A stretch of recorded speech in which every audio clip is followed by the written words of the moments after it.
Assalamualaikum warahmatullahi wabarakatuh. Alhamdulillah, puja dan puji kita selalu hadirkan kepada zat yang paling pantas untuk dipuja dan dipuji. Karena memang dia zat yang maha kuat, maha bijaksana, maha adil, yang telah menciptakan semua yang di langit, semua yang di bumi, dan semua yang di kedalaman lautan. Dialah Allah subhanahu wa ta'ala yang selalu kita ikrarkan dengan kalimat La ilaha illallah, la ma'buda bihaqqin illallah. Tidak ada Tuhan yang berhak disembah di langit dan di bumi kecuali Allah. Dia pula telah menggantungkan nikmat-nikmat yang diberikan kepada kita dari makanan, minuman, pakaian, kesehatan, dan seluruh yang bisa membuat roda kehidupan kita berjalan di muka bumi ini dengan memuji namanya. Alhamdulillah. Maka sangat wajar kalau kita selalu mengucapkan kalimat yang mulia ini. Juga kita panjatkan salam hormat kita kepada manusia pilihan Sang Pencipta, manusia yang telah disempurnakan jalur nasabnya, disempurnakan fisik dan akhlaknya oleh Sang Pencipta Allah Subhanahu wa taala, dan risalah langit, kerasulan dan kenabian ditutup dengannya, dan juga dinobatkan menjadi pimpinan anak Adam secara mutlak, dan juga orang yang pertama mengetuk pintu surga dan masuk ke dalamnya. Sang Pencipta Allah bersama malaikatnya mengucapkan salam hormat kepada manusia terbaik ini, maka sangat wajar kita sebagai pengikut yang setia kalau selalu membacakan salawat dan taslim kepada Nabi besar Muhammad sallallahu alaihi wasallam. Melanjutkan bahasan kita mahkota pengantin, dan kita masuk pada siang ini semoga Allah berkahi landasan memilih suami. Setelah kita membahas landasan memilih istri pada pertemuan yang lalu. Kata penulis, adapun landasan yang wajib diletakkan oleh setiap wanita di depan pelupuk matanya dalam menerima laki-laki yang mengajukan lamaran kepadanya, maka syarat, landasan dan pedoman yang pertama ialah agama. Orang yang memiliki ketaatan beragama jika menyukai wanita berarti ia memuliakannya. Jika ia tidak menyukainya maka ia tidak menzaliminya. Sebab kenapa seorang wanita harus memilih laki-laki yang mukmin, yang saleh? Karena kalau dia mencintainya dia akan memuliakannya. Kalau dia tidak menyukainya, karena menikah karena orang tuanya, menikah karena kasihan, tetap dia tidak akan menzaliminya, tetap akan memberikan haknya. Dan ini tidak akan dimiliki kecuali orang yang beragama. Dan sudah saya sebutkan pada pertemuan-pertemuan kita yang lalu, setiap laki-laki di antara kita di sini harus hati-hati memilih calon ibu anak-anak kita. Karena status sperma kita masuk ke rahim dia dan dia hamil, maka dia akan menjadi ibu anak kita selamanya. Seburuk apapun dia, dan disebabkan ibu anak kita kepada dia. Begitu pula seorang muslim, status sperma yang dia terima ke rahimnya salah dari laki-laki yang keliru, jahat, nakal, rusak dan seterusnya, sudah cukup akan membuat anak yang lahir nanti di rahimnya ternisbatkan kepada laki-laki buruk itu selamanya. Makanya salah memilih pasangan, maka salah semuanya ke depan. Harus lebih hati-hati, dan orang yang sudah terlanjur salah memilih harus konsekuensinya bersabar memperbaiki, atau memang dia meninggalkan kalau tidak bisa diperbaiki, dan dia memulai dengan sesuatu yang baru yang bisa dia perbaiki sisa umurnya, karena kalau tidak jadi masalah buat dia. Intinya agama memang menjadi asas, baik waktu kita cari atau bahas masalah landasan memilih istri, agamanya, dan landasan memilih suami juga sama, agama. Kasus Nabi SAW menyuruh dahulukan agama ini teman-teman sekalian, karena agama bisa mengontrol semuanya. Seseorang tahu dengan agamanya kalau dia adalah makhluk Allah, ada penciptanya.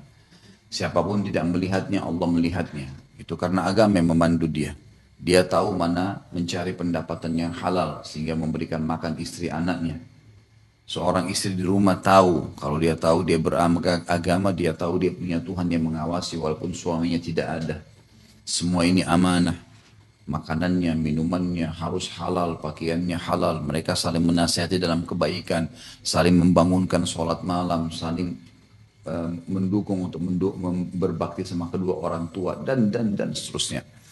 Sampai pada tingkat kalau orang yang beragama itu pada pendidikan anak nanti masuk sekolah agama yang mana, tidak perlu lagi khawatir, tidak ada bentrok, karena banyak orang yang pasangannya beragama, dia tidak. Maka pada saat mau masuk sekolah agama anak ribut, bentrok. Pada saat mau ngajak liburan pada saat weekend yang tadinya mungkin bisa diajak ke pengajian, malah diajak ke tempat-tempat yang tidak benar. Bentrok terus, karena begini masalahnya. Cinta akan muncul dengan interaksi. Jangan usah khawatir. Misal ada orang, saya mau nikah sama seseorang beragama, tapi saya tidak mencintainya. Saya mau nikah sama seorang laki-laki atau perempuan tidak beragama atau kurang agamanya, tetapi, gitu kan? Tetapi eh, saya suka. Gitu. Maka ini keliru. Ini bukan cinta namanya. Ini baru rasa cenderung, karena cinta nggak mungkin kecuali dengan pengabdian, pengorbanan, ya, mengalah. Ini semua baru namanya cinta, dan tidak mungkin kalau orang tidak interaksi. Ini paling paling paling luar biasa dalam masalah rumah tangga. Sampai kata Nabi SAW dalam hadis sahih, saya tidak pernah diperlihatkan oleh Allah orang yang benar-benar memiliki cinta sejati mengalahkan suami istri. Karena interaksinya sudah sangat luar biasa. Allah berfirman tentang masalah itu dalam surah Al-Baqarah ayat 221. A'udzu billahi minasyaitonir rajim. Wala 'abdun mu'minun khairum min musyrikin walau a'jabakum. Seorang budak mukmin lebih baik bagi wahai setiap muslimah, diajak bicara, dari orang musyrik walaupun dia menarik hatimu. Kata ulama tafsir, ganteng, putih, gagah, segala macam kekar, kelebihan fisik ada padanya. Tapi orang musyrik atau orang yang tidak beragama atau orang ahli maksiat tetap harus ditinggalkan. Karena itu hanya formalitas duniawi saja. Di dunia memang ada perbedaan fisik antara kita semuanya. Tapi di akhirat tidak ada perbedaan. Ahli surga sama semua poster tubuhnya nanti. Tingginya, warna kulitnya, segalanya sama. Teman-teman kalau ikuti ceramah saya tentang surga dan neraka di YouTube yang baru-baru ini diupload sama teman-teman tim itu, akan dilihat di situ bagaimana ahli surga nanti akan poster tubuh laki-lakinya sama, poster tubuh perempuannya sama. Allah Subhanahu wa taala selalu memberikan kepada mereka kelebihan-kelebihan yang banyak, gitu kan. Beda dengan keadaan dunia. Dunia ini sebentar. Maka jangan fisik mengelabui kita. Ada orang subhanallah karena fisik, atau ada orang karena harta. Jadi walaupun dia terhina, dia nggak bisa ibadah, nggak masalah, gitu kan. Saya dapat informasi yang sangat menyedihkan gitu. Ada sebagian akhwat kita yang akhirnya setiap kali suaminya marah pasti sudah melayang tangannya, pasti sudah terbiasa. Kebun binatang semua dikeluarin gitu kan. Kemudian udah biasa kalau kata-kata ditendang, kata-kata diinjak, kata-kata ini apa semua ini? Rumah tangga apa yang dibangun? Apa yang ukhti nyari dari laki-laki seperti ini? Apa yang mau dicari itu? Kita kan butuh naungan, laki-laki yang menaungi, yang mendidik, yang menyayangi, yang mengingatkan dengan sayang kalau kita lagi salah, kan mestinya begitu. Lalu kenapa harus gara-gara fisik saja tapi kita tahu kasar? Tidak ada perempuan, saya pernah bilang, kalau istikharah atau laki-laki istikharah sebelum menikah kemudian Allah nggak tunjukin siapa pasangannya, mustahil. Dengan 3 hal, bisa mimpi sesuatu baik atau buruk tentang dia, atau ada kecenderungan positif. Memang kita cenderung karena kita dapat informasi, oh dia sholat malam, oh dia begini, oh dia begitu, oh dia dihadir pengajian. Atau memang ada informasi umum datang kepada kita secara kita tidak programkan. Kita dengar ternyata dia durhaka sama orang tuanya kah, atau dia pernah gagal dalam masalah satu usaha menipu orang lah, atau semuanya ada. Atau kita dapat informasi baik, oh dia umroh temani ibunya atau ayahnya. Oh dia berbuat ini, kita dapat informasi positif. Nah itu sudah peringatan dari Allah. Sudah tinggal tawakal kepada Allah kan gitu. Gak ada orang yang minta petunjuk lalu Allah gak kasih petunjuk. Tapi kitanya harus peka menangkap sinyal itu. Jadi buruk sekali kalau memilih pasangan hanya karena kelebihan fisik tanpa dahulukan agama. Tentu kalau bersatu alhamdulillah. Ada fisik, ada agama luar biasa. Tapi kalau enggak, agama yang didahulukan. Gitu kan. Kemudian juga Allah SWT mengatakan dalam surah An-Nur ayat 26. A'udzu billahi minasyaitonir rajim wat-tayyibatu lit-tayyibina wat-tayyibuna lit-tayyibat. Dan wanita-wanita yang baik, kata ulama tafsir, adalah wanita-wanita yang sengaja menjaga hubungannya dengan Allah. Itu yang baik. Adalah untuk laki-laki yang baik pula. Pasti yang datang melamar dia juga laki-laki baik. Dan laki-laki yang baik, laki-laki yang menjaga kehormatannya, hubungannya sama Allah, tidak berbuat masalah, maksiat di tengah-tengah tempat kerjanya atau di tempat umum dan seterusnya, adalah untuk wanita baik-baik pula. Allah akan datangkan juga wanita baik-baik yang akan menawarkan diri atau dia cenderung padanya. Jadi dipastikan kalau kita dahulukan agama, Allah akan dahulukan juga agama buat kita. Setiap orang yang subhanallah habisin waktunya di diskotik, di bar, berzina, pasti cenderungnya dia kepada orang buruk tuh. Pasti cenderungnya orang yang seperti itu. Akhirnya si laki-laki yang seperti ini nikah sama perempuan yang memang pelacur. Gitu. Perempuan-perempuan yang pelacur ini pasti nikahnya sama memang laki-laki yang hidung belang. Gitu. Memang sudah begitu jalurnya. Tapi orang yang terbiasa menjaga dirinya, ibadah, hadir di majelis ilmu, dia sholat kalau azan, ini akan terjaga. Tutup auratnya kalau perempuan. Pasti akan datang juga orang-orang yang sama, sepadan dengan dia. Nabi SAW bersabda dalam hadis yang sahih riwayat Imam Tirmidzi dan juga Ibnu Majah serta Al-Hakim. Kata beliau SAW, "Idza khataba ilaikum man tardawna dinahu wa khuluquhu fazawwijuhu illa taf'alu takum fitnatun fil ardi wa fasadun 'arid." Jika orang yang kalian ridhai agama dan akhlaknya meminang putri kalian, maka nikahkanlah ia. Jika kalian tidak melakukannya, maka akan terjadi fitnah di muka bumi dan kerusakan yang besar. Artinya pasti rumah tangganya kacau setelah itu. Kalau orang soleh dan soleh yang ditolak, ini berarti sudah kacau semuanya. Gitu kan? Enggak boleh. Satu-satunya cara kita bisa menolak kalau ada orang soleh atau orang soleh, kalau ada orang yang lebih baik dari dia. Memang kita punya pertimbangan, si A sama si B ini ternyata A soleh, B soleh, tapi kita pertimbangkan dari salah satunya, itu nggak ada masalah. Itu boleh saja. Orang yang sama dengan dia atau malah orang lebih baik dari dia. Misal si A memang agamanya bagus tapi kurang ekonominya. Si B baik agamanya, ekonominya bagus. Kita pilih si B, itu wajar saja. Itu tidak ada masalah. Tapi kalau dipertemukan antara satu orang soleh atau solehah dengan orang yang buruk agamanya, maka ini tidak bisa. Ini nggak bisa. Nabi SAW mengatakan kepada Bani Bayadha, dan hadis ini diriwayatkan oleh Imam Baihaqi, "Ankihu Aba Hindin aw ankihu ilai wa kana hajjaman." Nikahkanlah Abu Hind dan nikahkanlah putri kalian kepadanya. Abu Hind adalah tukang bekam. Jadi Nabi SAW pernah memotivasi satu suku, namanya suku Bayadha. Suku Bayadha terkenal karena mereka memiliki kulit yang berwarna putih, maka diberikan julukan suku Bayadha. Terkenal dengan kecantikannya, perempuannya, laki-lakinya gagah-gagah gitu ya. Terus ada satu tukang bekam Nabi, yang suka bekam Nabi, namanya Abu Hind. Melamar perempuan di situ, mereka ragu. Mereka maunya nikah sama-sama dengan orang mereka lah, gitu kan. Secara fisik dan seterusnya. Tapi Abu Hind itu orang soleh. Tukang bekamnya Nabi SAW, ahli ibadah. Maka Nabi SAW mengatakan, wahai Bani Bayadha, nikahkan Abu Hind. Ya, terima lamarannya. Dan nikahkanlah putri kalian dengannya. Ya. Nikahkan dia dengan saudari kalian, dengan tante kalian, atau dengan putri kalian.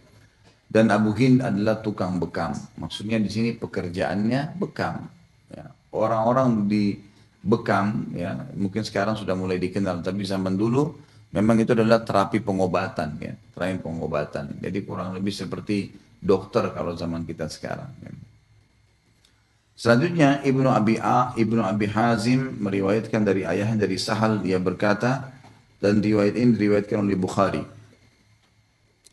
Marra rajulun ala Rasulillah sallallahu alaihi wasallam faqal ma taqulu fi hadha? Qalu hariyun in khataba an yunqaha wa in syafa'a an yushaffa'a wa in qala an yustama'. Qala thumma sakat. فمر رجل من فقراء المسلمين فقال ما تقولون في هذا؟ قالوا حري إن خطب ألا ينقح وإن شفع ألا يشفع وإن قال ألا يستمع. فقال رسول الله صلى الله عليه وسلم هذا خير من ملء الأرض مثل هذا. Seorang laki-laki pernah lewat di hadapan Nabi Muhammad SAW. Maka beliau bersabda, bertanya kepada para sahabat, apa pendapat kalian mengenai orang ini? Kebetulan orang ini punya kelebihan fisik yang luar biasa. Orangnya bajunya bagus, fisiknya bagus, wangi, gitu kan. Kata Nabi SAW pada saat bagaimana pendapat kalian dengan laki-laki ini? Mereka menjawab, ia pantas untuk dinikahkan bila ia meminang. Laki-laki ini kalau melamar pasti diterima nih. Diberi bantuan jika minta bantuan, dan didengarkan kata-katanya jika berbicara. Nah, ini orang punya wibawa. Kemudian Nabi SAW diam pada saat itu. Lewat laki-laki lain, tidak lama kemudian lewat seorang laki-laki fakir dari kalangan muslimin. Tadi itu orang kaya raya. Lalu kata Nabi SAW kepada para sahabat, apa pendapat kalian tentang orang yang kedua ini? Mereka menjawab, sudah sepantasnya ia tidak dinikahkan bila meminang, karena miskin. Ya. Tapi dia beriman ya, tidak diberi bantuan jika minta bantuan, dan tidak digendarkan kata-katanya jika berbicara. Maka kata Nabi SAW, orang ini yang kedua yang miskin tadi, lebih baik daripada orang yang seperti awal, ya semisal yang ini yang sudah lewat, walaupun sepenuh bumi. Hadis ini memberikan gambaran kepada kita, ternyata orang pertama memang tidak beragama, yang kedua beragama. Walaupun dia punya kelebihan fisik, punya kekayaan, lalu dibandingkan dengan orang kedua yang kurang, miskin, ekonomi, fisiknya mungkin kurang, tapi beragama, kata Nabi SAW, ini yang beragama lebih baik daripada itu, walaupun itu sebanyak bumi ini. Jadi artinya di sini saking tegasnya, diperintahkan untuk memilih suami yang soleh. Pasangan yang soleh. Tentu kita sedang bicara landasan memilih suami. Saudariku, kata penulis, agama adalah barometer yang bisa Anda gunakan untuk menilai laki-laki, bukan harta atau gelar yang dimilikinya. Tapi bila ia memiliki harta dan keahlian di samping agama, maka itu suatu kenikmatan.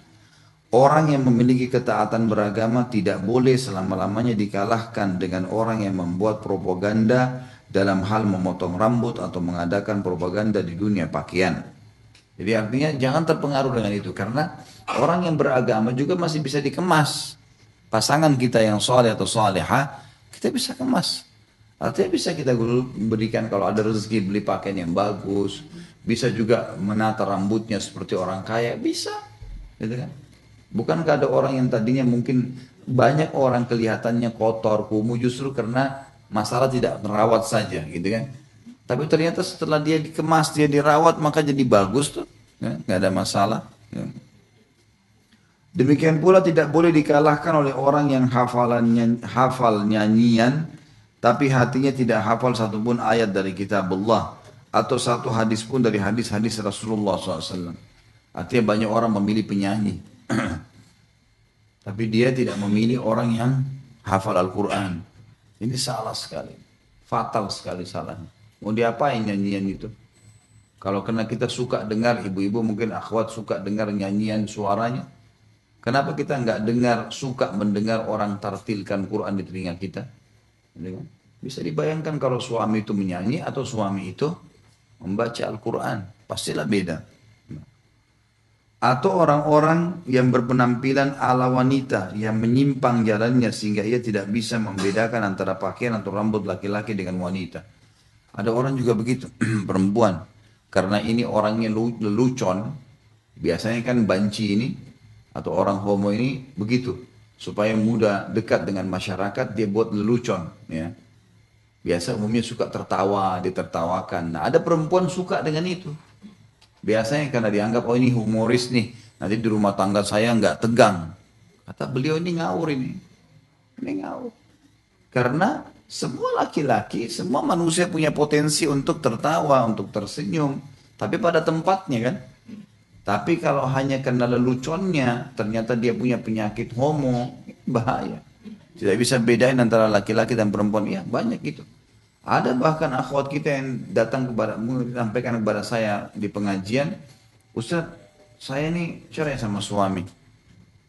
Bisa saya konsultasi sebentar? Baik, silakan. Kenapa Bu? Ya saya dibilang terus terang, saya menikah tapi sudah berapa tahun ternyata saya tahu suami saya ini kenapa kok nggak pernah sentuh, sering menjauh, alasannya beribu macam, tidak memberikan hak batin saya. Setelah saya telusurin ternyata di HP-nya di mana ini ternyata ada hubungan dengan laki-laki lain gitu. Ya, laki-laki gitu. Dan saya ajak dia taubat tidak mau, gitu kan. Awalnya memang dia tertarik karena secara fisik dan masuknya biasa banjir-banjirnya dengan humorisnya. Gitu kan. Dia pun menikah, biasanya kalaupun dia nikah sama wanita, dia hanya untuk memberikan formalitas kepada keluarganya. Tapi dia tetap berbuat hal-hal yang buruk di luar sana. Untuk apa ini? Gitu kan. Padahal sebenarnya orang-orang soleh pun bisa berhumor tapi hal-hal yang benar ya. Nggak mungkin saya yakin orang-orang soleh di rumahnya selalu tegang, enggak. Nabi SAW tersenyum, tertawa, bercerita sesuatu yang positif dan saya yakin teman-teman juga begitu. Nggak ada sesuatu yang selamanya tegang. Ada saatnya kita berbicara serius. Pada saat bicara masalah surga dan neraka misalnya. Masa kita mau sambil tertawa-tawa kan nggak mungkin. Ya. Tapi kalau kita bicara masalah hukum pernikahan, mendidik anak, ya wajarlah orang masih masuk dalam hal-hal yang humoris gitu kan. Itu biasa saja. Itu biasa saja. Jadi beliau mengatakan jangan sampai kita dahulukan orang-orang yang malah punya penyimpangan ya, seks ini kemudian dijadikan sebagai pasangan hidup. Ya. Tidak juga kata beliau dikalahkan oleh orang yang manis kata-katanya, yaitu kumbang yang hinggap di antara bunga-bunga untuk menyerap madunya dari ini dan dari itu. Maksudnya ini playboy. Ya. Laki-laki yang suka gonta-ganti pasangan. Kadang-kadang ada perempuan subhanallah dianggap prestasi. Kalau dia menjadi pacar yang ke-500-nya orang ini. Gitu. Dia tahu temannya semua pacaran sama laki-laki ini. Tadi dia anggap persaingan. Pada saat dia terakhir jadi pacarnya orang itu dan menikah, dianggap prestasi. Ini kebodohan ya. Kalau sebelum nikah saja dia sudah gonta-ganti pasangan, jangan heran setelah nikah dia selingkuh. Sebelum nikah memang dia sudah begitu orangnya. Gitu kan? Jangan dianggap prestasi, ini salah. Ini orang, kata beliau di sini bahasanya, kumbang yang hinggap. Kumbang itu kan nyengat. Dia datang di antara bunga-bunga untuk menyerap madunya dari ini dan dari itu. Nikmatin ini, nikmatin itu, nikmatin haram, gitu kan. Tidak juga orang yang berdiri di depan pintu sekolahmu untuk menunggumu keluar agar engkau bisa pergi bersamanya tanpa sepengetahuan keluarga. Kalau ada laki-laki sudah ajak janjian berdua pergi, berarti sudah jelas agamanya tercoreng nih. Kalau laki-laki yang benar beragama enggak mungkin diajak berdua. Serius, tanya baik-baik, bicara sesuatu yang perlu tentang keluarga, datang ke rumahnya minta, cari informasi, kemudian menikah. Kan gitu. Nggak ada main-main, memang mau menikah. Mau jalan. Menikah bedanya hanya sudah ada akad nikah. Jalan setelah itu. Orang pacaran sama. Dia jalan tapi tanpa akad nikah. Kenapa kok kita bisa merasa orang pacaran lebih aman daripada orang menikah? Tidak mungkin, secara rasional nggak mungkin. Tapi karena jadi sudah membudaya kita ya.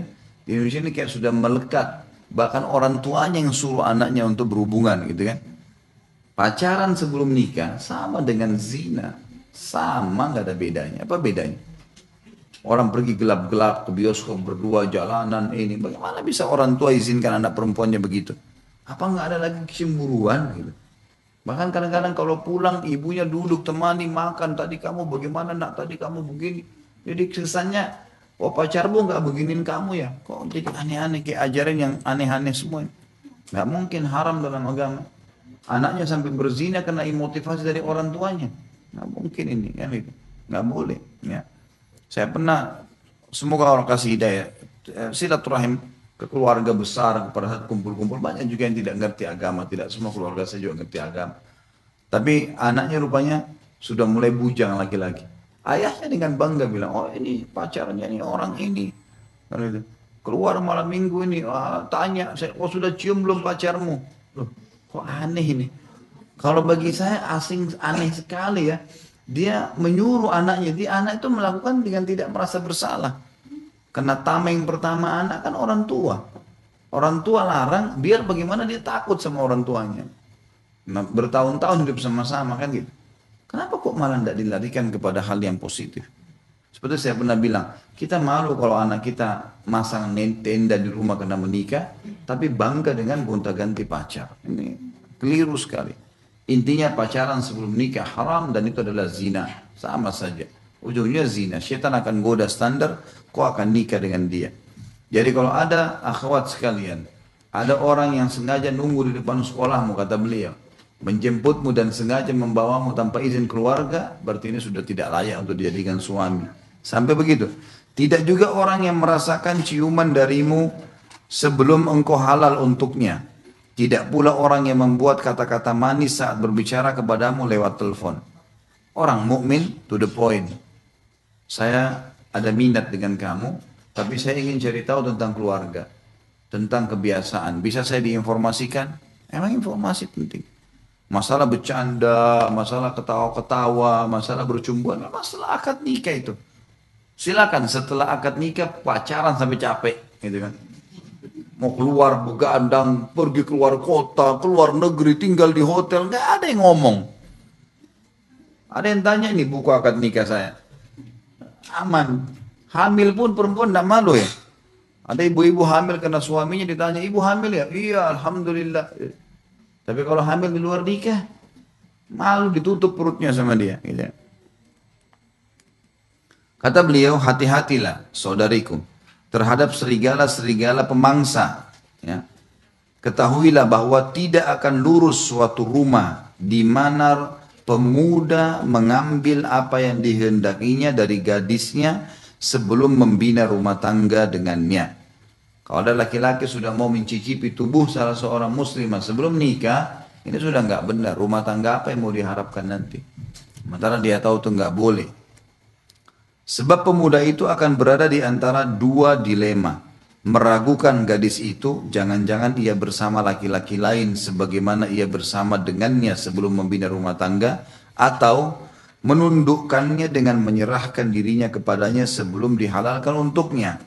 Karena itu saudariku, hati-hatilah selalu.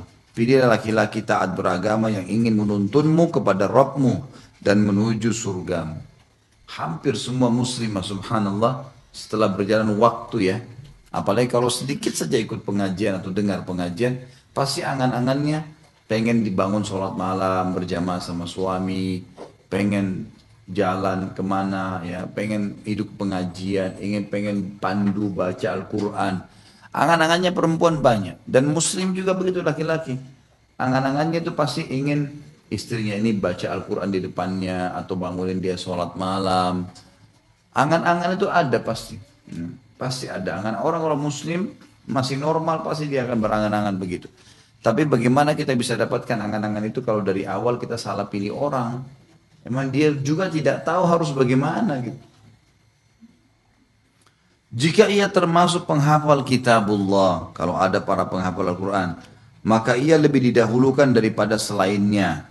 Jika ia termasuk da'i, yang menyerukan manusia ke jalan Allah dengan pelajaran yang baik, maka suatu kebaikan baginya.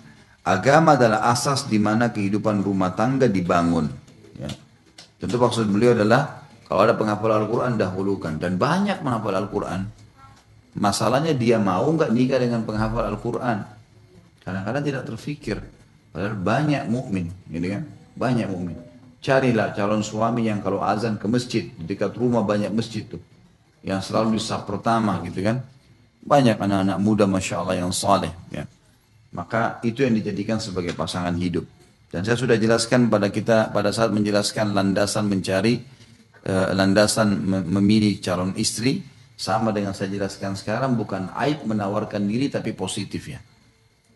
Saya cenderung dengan seorang wanita misalnya, saya mengatakan, sedang mengucapkan misalnya Assalamualaikum dan seterusnya, dia tulis berita. Saya ada cenderung dengan Anda atau dengan kamu. Apa ada respon? Masih positif, tidak ada pelanggaran agama. Boleh kita membahasakan. Bukan aib perempuan membahasakan itu juga. Kalau lebih lanjut, maka ingat saya ajarkan tuh hari konsep ta'aruf Islami ada 3 hal. Kalau tertarik memang, maka boleh kita melihat yang pertama, kenali fisiknya. Melihat wajah dan telapak tangan. Wajah simbol muka sampai ke perut dan telapak tangan, kemaluan sampai ke kaki. Kemudian kenali keluarganya. Keluarga ayahnya pasti menurunkan fisik nanti buat anak-anak kita. Kulitnya, rambutnya, warnanya ya. Semua itu ada warna kulit, paras wajah, warna rambut, rambut, bentuk rambut, dan itu adalah dari keluarga ayah. Dari keluarga ibu karakternya. Kita ambil globalnya, informasi. Siapa kira-kira keluarganya yang mungkin kita bisa kenal, mungkin kerja di mana, ada informasi kita bisa dikumpulkan informasi tentang dia. Dan kenali lingkungannya. Kita boleh bertanya, kalau lagi liburan, kamu lagi apain? Nah, kira-kira kegiatannya apa? Cukup sebatas pertanyaan itu. Oh saya kalau malam minggu ke diskotik, oh saya ke karaoke, oh saya gini ke Bali, kalau liburan dan saya ya biasalah hibur diri, misal. Atau ada orang bilang, oh saya kalau liburan saya biasa bantu orang tua saya. Oh saya kembangin usaha saya. Oh saya nulis buku. Oh saya habisin di perpustakaan, atau apa saja. Banyak yang lainnya. Maka itu semua sudah cukup untuk kita menilainya. Kemudian dikatakan oleh beliau di sini diangkat satu poin, dibilang dititikkan di sini, ada titik hitam di buku kita. Hal-hal yang sebenarnya kalau kita mau kasih judul ini, hal-hal yang semestinya dilakukan oleh seorang suami yang ideal.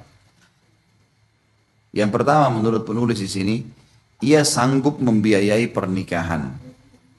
Berdasarkan sabda Nabi SAW, ya ma'syar syabab, man istata'a al-ba'a falyatazawwaj, fa innahu agaddu lil basari wa ahsanu lil farj, wa man lam yastati' fa alayhi bis shaum fa innahu lahu wija'. Wahai para pemuda, barang siapa yang mampu menikah, maka menikahlah, karena menikah lebih dapat memelihara pandangan dan menjaga kemaluan. Barang siapa tidak mampu, maka hendaklah ia berpuasa, karena puasa dapat mengekang keinginannya. Maksudnya syahwatnya. Baik, garis bawahi kata-kata ba'ah. Teman-teman yang pegang buku, dilingkarin kata-kata ba'ah itu. Dalam hadis. Ya ma'syar syabab man istata'al ba'ah. Al-ba'ah itu artinya dalam bahasa Indonesia adalah setiap laki-laki yang begitu selesai akad nikah, besok dia siap untuk bekerja banting tulang cari nafkah buat istri anaknya. Itu namanya ba'ah. Jadi tidak ada hubungannya antara ibadah dengan prestasi dunia ya. Jangan hubungkan antara menikah nanti kalau sudah punya mobil, sudah punya rumah, sudah punya gini. Nggak ada hubungannya itu. Karena nikah adalah ibadah. Ibadah tidak butuh prestasi dunia. Ba'ah maksudnya adalah setiap laki-laki yang siap begitu selesai akad nikah, besok dia sudah harus siap memberikan makan istrinya. Dia mulai kerja, mulai melamar kerja, mulai apalah, angkat batu kah, apalah, kerja sama orang. Pokoknya ada sesuatu yang dia bisa berikan makan istrinya. Itu maksudnya ba'ah. Jadi walaupun dia belum punya kerjaan, boleh dia menikah. Yang dimaksud dengan biaya pernikahan di sini adalah bagaimana dia pada saat menjalankan, karena ada 5 hal yang harus diperhatikan dalam masalah pernikahan Islam kan. Yang pertama harus ada walinya perempuan. Mutlak ini. Nggak bisa tidak. Kan? Kata Nabi SAW, wanita manapun yang menikahkan diri tanpa izin walinya, nikahnya batal. Yang kedua, harus ada 2 saksi. Laki-laki terpercaya menyaksikan pernikahan itu. Yang ketiga, harus ada mahar. Mahar sesuatu yang diletakkan pada saat akad nikah. Makin sederhana, makin banyak berkahnya. Ya. Yang keempat, ini diiklankan. Nah, iklankan ini maksudnya adalah sabda Nabi SAW kepada Abdurrahman bin Auf, "Aulim walau bisyat." Iklankan pernikahanmu walaupun dengan seekor kambing. Kata para ulama hadis, maksudnya adalah minimal laki-laki itu bisa potong 1 ekor kambing. Anggaplah seekor kambing sekarang 1,5 juta misalnya. Mana itu? Kalau dia sudah bisa nyembelih 1 ekor kambing ini, mungkin kalau dengan kemasan makanannya misalnya kan gitu, mungkin 2,5 juta, mungkin 3 juta. Dia udah bisa itu iklanin pernikahannya, maka dia sudah masuk dalam ba'ah. Masuk dalam ba'ah. Ingat, pernikahan bukan jual anak. Pernikahan bukan jual saudari atau saudara. Tapi pernikahan adalah memudahkan mereka melengkapkan agamanya. Itu penting. Karena ada orang tua begitu ya. Mau menikah kasih syarat. Harus begini, harus begitu, harus begini, harus begitu. Sampai akhirnya anaknya gadis tua. Saya pernah dipanggil untuk ceramah khutbah nikah. Ada satu akhwat kita itu menikah sama satu teman. Akhirnya mungkin kalau tidak salah sama-sama sekolah kuliah S3 gitu. Perempuan itu sampai S3 tidak menikah. Sudah umur berapa gitu. Ternyata memang karena ditunda-tunda, orang tuanya mau dia berprestasi.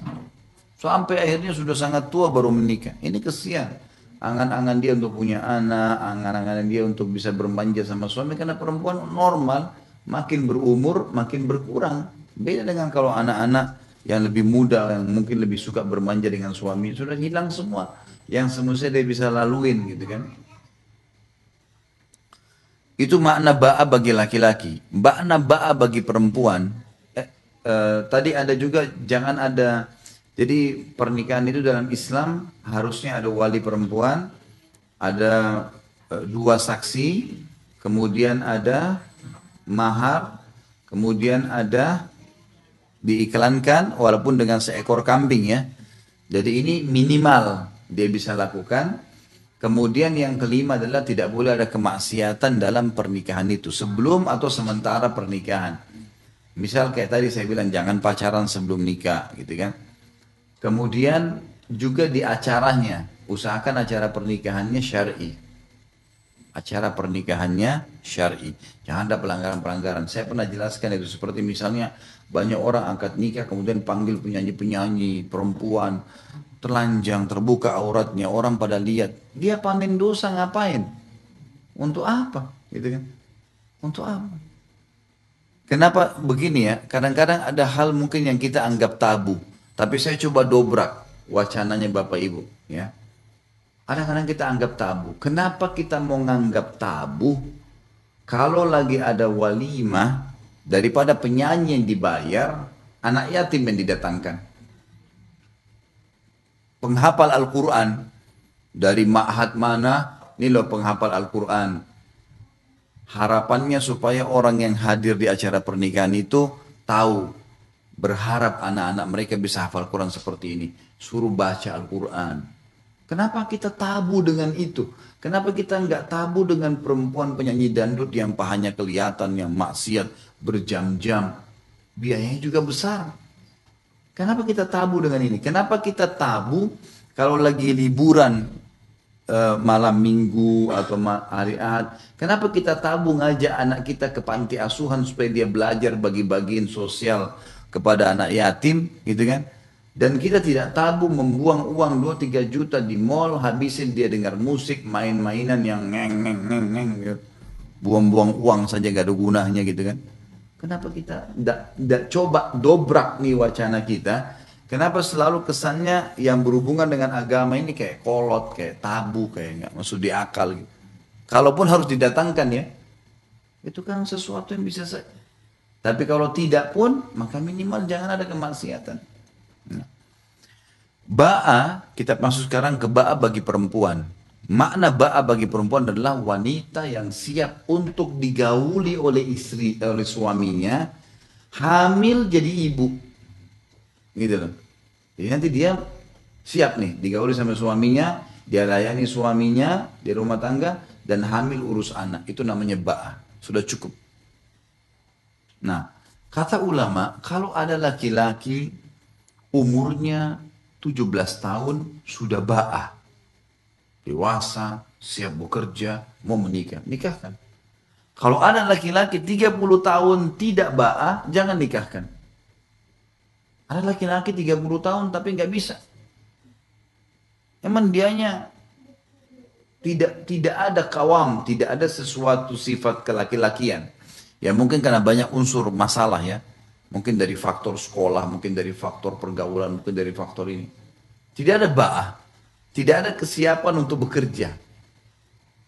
Ya. Atau mungkin dia punya masalah penyakit jiwa. Nggak ada ba'ah di situ kan. Karena ba'ah tadi saya bagi laki-laki, dia menikah hari ini, besok dia siap banting tulang. Mau jadi tukang kah, mau jadi tukang parkir kah, pokoknya makanin istrinya. Selesai. Halal selesai. Dia cuma mampu beli satu bungkus nasi uduk, satu bungkus makan berdua. Itulah romantisnya, gitu kan. Daripada makan banyak-banyak tapi tidak ada kebersamaan, gitu kan. Nanti pelan-pelan dengan roda kehidupan insya Allah dia bisa. Tapi orang mukmin dia tahu bagaimana mencari yang halal. Begitu juga dengan perempuan. Dia siap untuk digauli. Karena ada perempuan tidak siap dengan itu. Tidak ba'ah. Ada perempuan begitu nikah tidak mau digauli sama suaminya. Tidak ba'ah. Nggak ada kesiapan. Dia tahu pasti suaminya akan sentuh dia. Mungkin karena faktor orang tuanya nggak jelaskan. Mungkin dia tidak tahu. Mungkin dia memang dasarnya pergaulannya bebas sebelumnya misalnya. Sehingga dia suka dengan cenderung laki-laki lain. Nah, tidak mau disentuh sama ini. Dan itu tidak ada ba'ah namanya. Nggak ada ba'ah. Maka ini tidak masuk dalam perintah Nabi harus menikah. Gitu kan. Sama orang ini. Karena ini sama orang yang sedang dimaksudkan tadi. Yang sedang ditujukan oleh orang tuanya atau dipandukan supaya dia menikah karena agamanya. Seperti itu yang maksud dengan ba'ah. Kata beliau, betapa banyak pemuda yang tanda kutip mencintai gadis. Fikiran bertemu setelah pandangan mata dan nafas mendengungkan nyanyian terindah yang belum pernah manusia melihat sebelumnya atau sepertinya. Artinya orang kalau sudah pacaran akhirnya dekat-dekatan, hembusan nafasnya sudah digoda oleh setan seperti lantunan nyanyi, akhirnya ciuman, akhirnya kemana-mana nih. Ya. Betapa banyak impian saling bertemu. Seorang pemuda bermimpi lalu ia menceritakan kepada gadisnya. Lalu si gadis berkata-kata kepadanya. Betapa banyak ia berpikir untuk berbicara dengannya lewat telepon. Ia mendapati telepon berdering dan ternyata gadis itu. Betapa banyak kisah cinta yang tumbuh dan menggeluti imajinasi banyak gadis. Kemudian ketika tiba pembicaraan tentang nikah maka cinta itu menjadi fata morgana. Impian itu hilang diterbangkan angin dan luluh lantah di tataran kenyataan. Jadi beliau ingin menekankan wahai muslimah. Kalau ada laki-laki yang cuma tahu ngajak kamu jalan, ngajak kamu ngobrol, mau nikmatin ciuman dengan kamu dan seterusnya. Tapi pada saat ketahuan orang ini mau nikah atau tidak, pada saat dilemparkan kata-kata pernikahan, dia lari. Fata morgana nggak ada. Makanya bukan aib dari awal kalau mau sentuh saya menikah. Dan ingat kata-kata saya wahai muslimah. Anak-anak juga kita perempuan bahasakan mereka. Semua perempuan, laki-laki di sini tahu. Semua perempuan kalau tidak mudah disentuh, dia jaga wibawanya. Saya mau disentuh dia jaga, jangan. Nggak boleh, ini haram. Misal, ini nggak. Misal dia bahasakan. Kecuali pasti dihormati sama suaminya. Kalau nikah sama itu pun dihormati sama dia. Oh ini istri saya dulu jaga, oh orangnya jaga nih. Emang begitu. Nggak ada perempuan yang gampangan disentuh, iya dicium, iya digauli, iya buka pakaiannya segala. Kecuali pasti suaminya nggak prime. Pasti. Itu sudah jelas itu, sudah fitrah. Laki-laki di sini tahu, perempuan juga bisa mengetahui masalah itu. Itu sudah umum.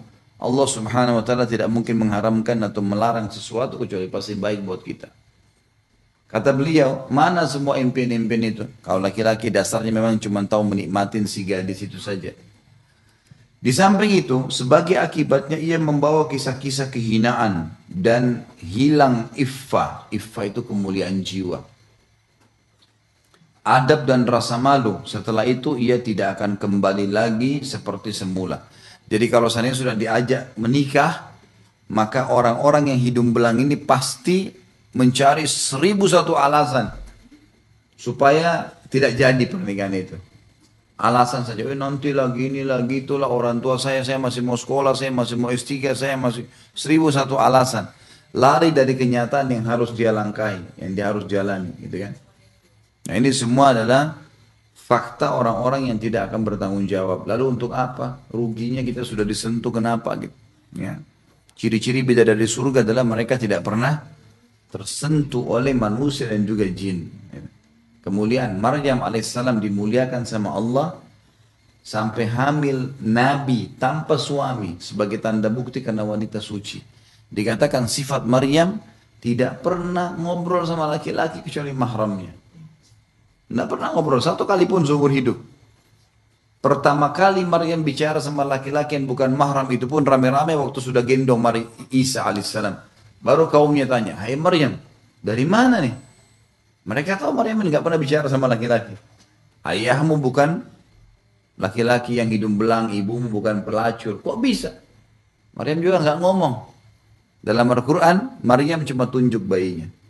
Nggak ngomong, nggak ada lisannya ngomong. Mereka bilang, bagaimana kami bisa aja ngomong bayi dalam buayan? Nabi Isa yang jawab. Artinya kesuciannya luar biasa sudah. Sulit untuk digambarkan. Kan itu. Wanita suci ini pasti Allah datangkan laki-laki suci buat dia.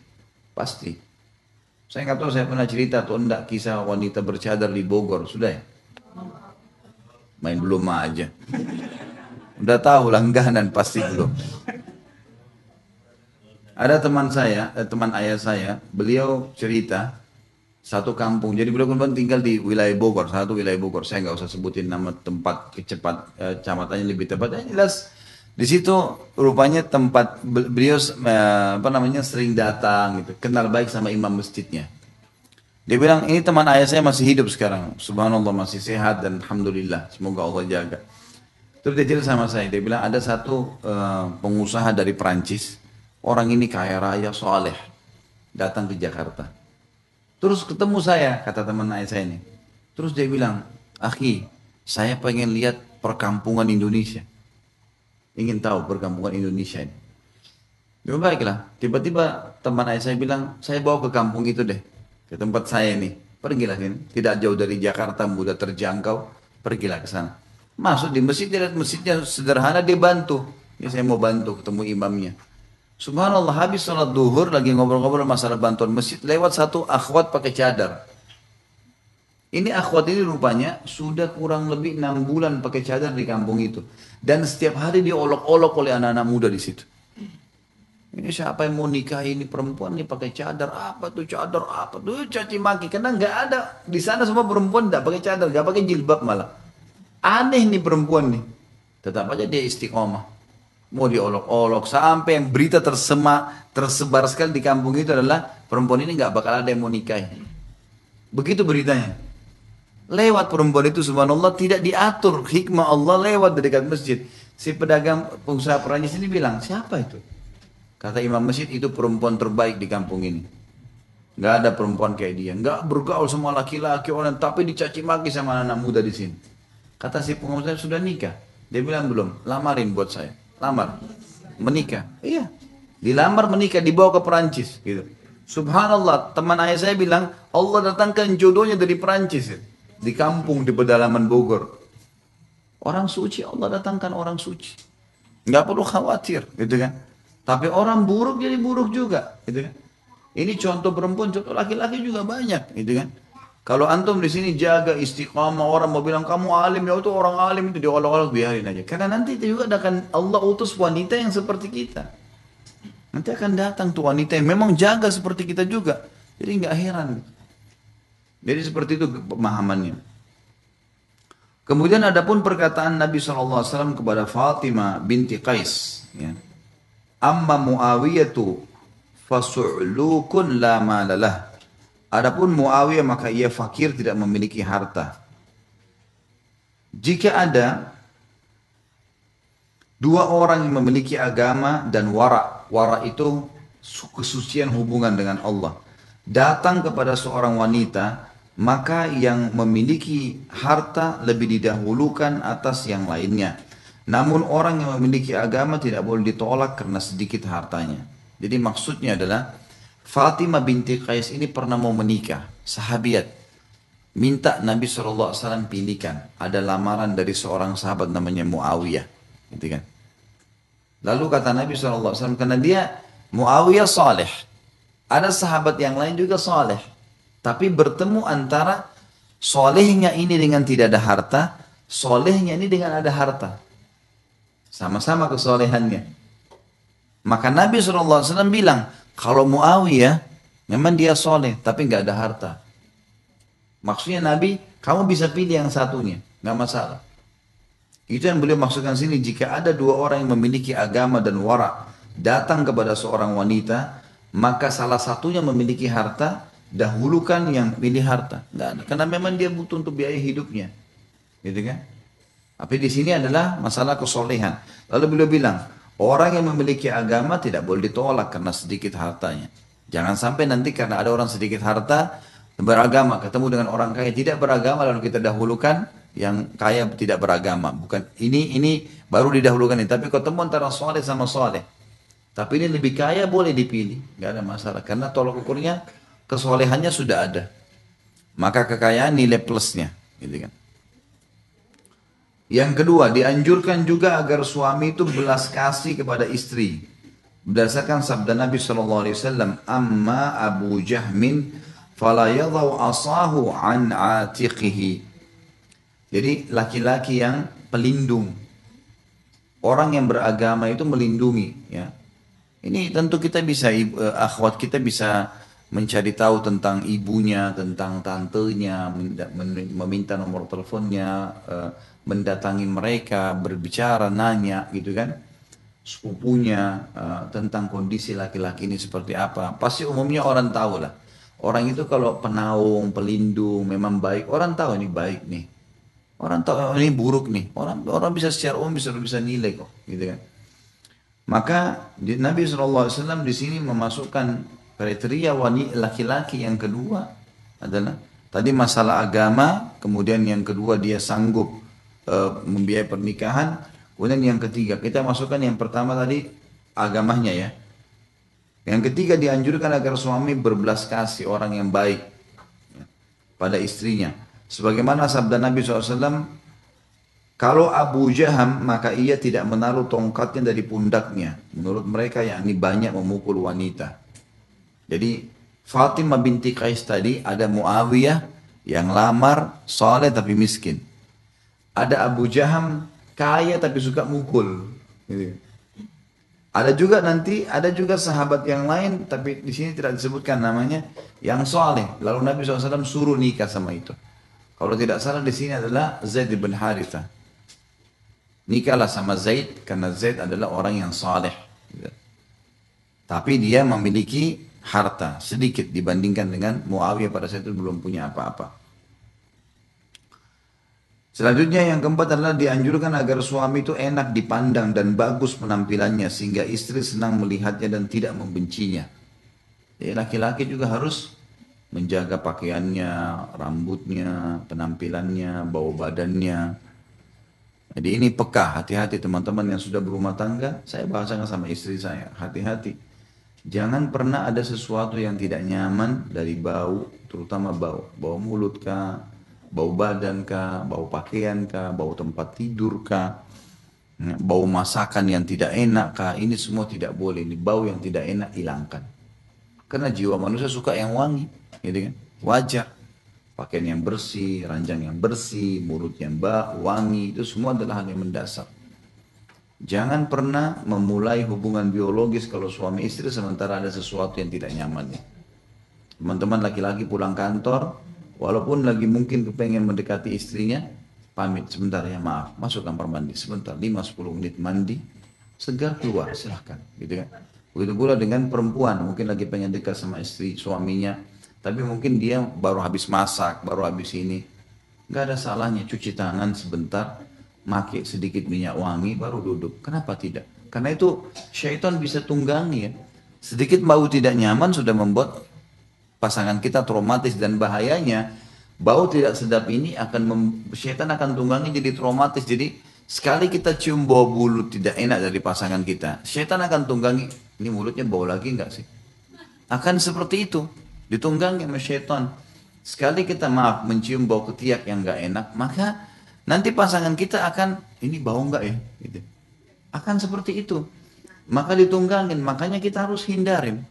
Kita harus hindarin. Dan maaf teman-teman terutama yang sudah ikut pengajian, harus tahu sunnah Nabi SAW bersih, wangi, rapi, itu sunnah Nabi itu. Dari rambut kita disuruh rapikan. Kata Nabi SAW, siapa yang punya rambut maka dia harus hormatin. Kasih minyak wangi, disisir yang rapi. Pakaiannya, Nabi SAW menggunakan kain kutun dari Yaman. Gitu kan. Boleh menggunakan baju warna merah, warna hijau, baju warna hitam. Beliau pernah menggunakan baju warna putih. Kemudian beliau juga menggunakan wangi-wangian. Sampai dari rambut beliau netes minyak wangi. gitu kan. Karena banyaknya Nabi SAW pakai wangi-wangian. Dan seterusnya lah ya, beliau selalu menggunakan siwak. Beliau juga menganjurkan agar mencukur bulu ketiak, bulu kemaluan, mencukur kumis bagi laki-laki. Semua ini kan adalah kebersihan. Jadi, memotong kuku.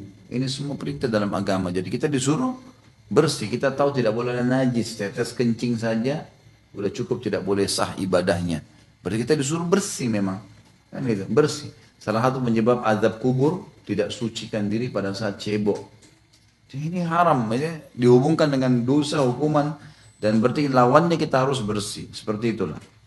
Jadi ini harusnya ya, sebagaimana istri juga begitu ya. Istri harus layak dipandang, enak. Ibu-ibu harus selalu melakukan hal yang membuat pasangan menilai kita positif. Jadi kurang lebih seperti orang kalau kita lagi baru masuk tempat kerja, atau mungkin ada orang kalau di alam dosa dia baru pacaran, biasanya dia coba memilih baju yang terbagus, dia pilih minyak wangi yang terbagus, dia berusaha nanti tutur katanya diatur. Itu dalam perbuatan yang haram, tidak boleh. Tapi suami istri mestinya jauh lebih pantas melakukan itu. Kalau mau ngomong tutur katanya diatur, rapi, memang kita menggoda pasangan dengan positif atau menuntun kepada yang baik atau mengingatkan dengan cara yang santun, dan kita harus masuk ke semua itu. Nikmatin rumah tangga kita dan maksimalkan dengan kemesraan, dengan keharmonisan. Dan itu kita bisa buat sebenarnya.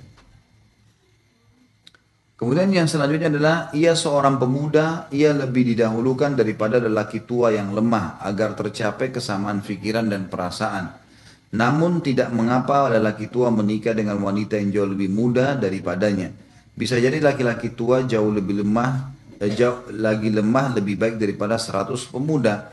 Jadi dilihat kalau misalnya ketemu antara seorang laki-laki yang masih muda, tidak terlalu jauh umurnya, dengan laki-laki yang jauh umurnya, dan dua-duanya memiliki kelebihan-kelebihan, soleh dan soleh, gitu kan. Maka didahulukan anak muda. Wajar, itu sangat normal. Supaya bisa sepadan dengan dia. Tentu di sini pada saat si akhwatnya memang juga masih muda, gitu kan. Maka sepadan, bisa mengimbangi itu. Tapi kata beliau, tidak ada salahnya menerima lamaran laki-laki yang tua, gitu kan. Itu tidak ada masalah. Ada tipologi perempuan maunya dinaungi, maka dia suka dengan kebapaan. Biasanya kalau anak perempuan yang manja sama ayahnya, itu dia suka sama laki-laki lebih tua, gitu kan. Biasanya begitu, karena dia tahu kalau lebih tua dia posisikan seperti ayahnya. Mungkin ayahnya suka peluk dia, suka lindungin dia, maka dia berharap suaminya pun begitu. Itu biasanya begitu ya. Tapi kalau perempuan yang mungkin dia tidak terlalu dekat dengan ayahnya, dia umumnya bergaul dengan teman-teman yang sebaya dengan dia, maka harapan dia biasanya laki-laki yang muda. Tapi saran beliau di sini, kalau bertemu antara yang muda dan beragama serta yang tua yang beragama, dahulukan yang muda, ya. Sebab dia akan lebih sepadan. Tapi boleh menerima yang tua. Bahkan kata beliau, kalau orang tua bahkan lemah pun tapi beragama, dipertemukan dengan laki-laki muda yang kuat, energik tapi tidak agama, tetap ini lebih baik. Kata beliau di situ kan. Beliau mengatakan bisa jadi laki-laki tua lagi lemah jauh lebih baik daripada 100 pemuda kalau dia beriman kepada Allah Subhanahu wa taala. Selanjutnya yang terakhir adalah ia sekufu atau setara, sepadan dengan gadis itu dari sisi usia, tingkat pendidikan, tapi agama lebih didahulukan, kecerdasan, materi, fisik, dan semisalnya. Ini juga termasuk bahan pertimbangan. Datang seorang laki-laki, misal akhwat ini memang pendidikannya tinggi, mungkin S1 misalnya. Kemudian datang ikhwah tamatan SMA, ngelamar dia. Ada ikhwah yang lain, kuliah. Sepadan sama dia yang mana? Yang kuliah. Tentu kita bicara idealnya, dua-dua punya agama. Jadi ada hulukan yang sepadan. Karena jenjang pendidikan berpengaruh ke cara berpikir. Ya. Oh iya, ternyata begini, ternyata begini. Mungkin kadang-kadang juga kosakata yang digunakan berbeda. Ya. Teman-teman yang sudah kuliah, kosakatanya beda dengan orang yang SMA misalnya. Ini tanpa merendahkan tentunya ya. Nah sama, kalau dia juga tingkatannya cuma SMA, wajar kalau dia nikah terlibat dengan orang yang begitu, nggak ada masalah. gitu kan. Tetapi beliau mengatakan, kalau ada pun orang yang tidak berpendidikan tapi agama lain, agama tetap satukan. Tapi kalau bertemu sekarang punya agama tapi punya pendidikan, maka ini dipertemukan. Sama juga dengan masuk masalah sepadan ini, kufu ini adalah fisik, ya. Sangat wajar kalau misalnya seorang akhwat punya kelebihan fisik, punya kecantikan, dia mau nikah dengan laki-laki yang gagah, itu wajar saja, manusiawi, itu, gitu kan? Wajar. Sebagaimana juga laki-laki begitu. Dan tidak boleh misalnya ada seorang akhwat kecewa gara-gara mungkin dia punya kekurangan fisik, kemudian ada laki-laki soleh yang tadinya mau melamar dia dan melamar temannya, lalu memilih temannya. Itu hal yang manusiawi sekali. Tidak boleh kita kecewa di situ. Biasa saja. Ya. Itu kena manusiawi ya. Jadi nggak boleh kita malah menghina laki-laki itu, mengatakan kamu mentang-mentang begini, apa dan segala. Bukan hak kita itu. Nggak perlu gitu. Nggak ada masalah. Jadi kita harus memperbaiki. Jangan ada dendam, jangan ada apa-apa yang buruk di sini dalam masalah membangun rumah tangga. Jadi tapi kufu penting. Masuk dalam kufu juga adalah sesuku, sebahasa, itu masuk kufu juga. Kufu. Jadi boleh menikah sama sepupu, gak ada masalah. Iya, menikah sama sepupu, anaknya paman, itu kan bukan mahram, ya. Kalau kita lihat ternyata sepupu ini mukmin atau mukminah dan memang dia, ya, sudah ada agama ya, bertemu antara dia dengan orang asing yang kita tidak tahu misalnya. Jauh lebih kufu ini. Itu maknanya kufu, sepadan. Karena dia akan lebih bisa masuk dengan kita, masuk dengan keluarga, masuk dengan ini. Masuk dalam sekufu tadi sesuku, senegara, kayak misalnya sama-sama warga negara Indonesia, karena sudah terbiasa dengan sayur asamnya, dengan gado-gadonya, dengan segala. Kalau nikah sama orang bule misalnya, butuh adaptasi. Bukan tidak boleh, tapi adaptasinya butuh ekstra waktu, ekstra energi, ekstra adaptasi lah ya. Bukan tidak boleh, tapi tetap sekufu didahulukan. Kufu artinya orang yang mudah jalan lah. Kita begitu nikah sudah langsung jalan deh. Mau cari nasi goreng udah langsung makan gitu kan. Jadi nggak rumit gitu. Seperti itu yang dimaksud dengan makna sekufu. Lebih jelasnya beliau jelaskan lebih jauh masalah kesetaraan atau kafa'ah. Sekufu tadi. Dalam pernikahan Ibnu Qayyim rahimahullah mengatakan, Allah subhanahu wa ta'ala berfirman, A'udzu billahi minasyaitonir rajim. Ya ayuhan nasu inna khalaqnakum min dzakarin wa untha wa ja'alnakum syu'uban wa qabaila lita'arafu inna akramakum indallahi atqakum innallaha alimun khabir. Hai manusia, semua dari suku manapun dia bicara sama Allah, kami menciptakan kamu dari seorang laki-laki dan seorang perempuan dan menjadikan kamu berbangsa-bangsa dan bersuku-suku agar kamu saling kenal mengenal.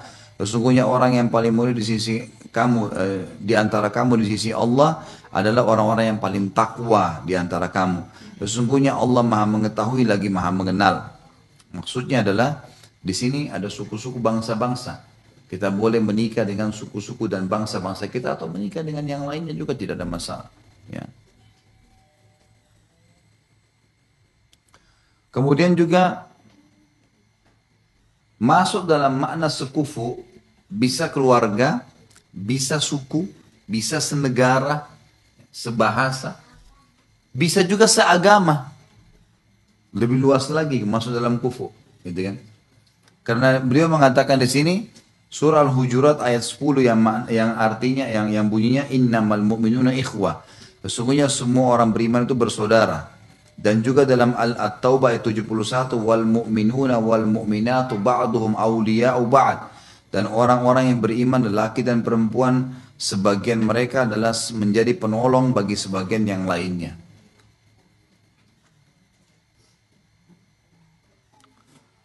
Kemudian juga masuk dalam makna sekufu. Kesetaraan adalah tingkat ibadahnya sama. Misal sering ikut taklim, misal.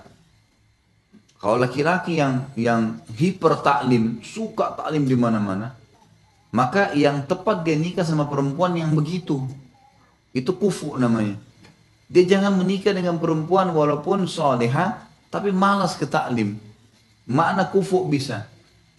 Ya. Atau sebaliknya begitu. Ada akhwat yang taklim di mana-mana gitu.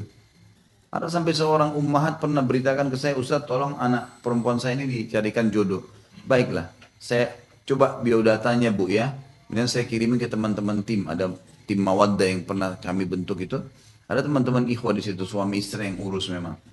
Nah, terus pesannya waktu saya tanya, ibu ini anaknya suka apa nih?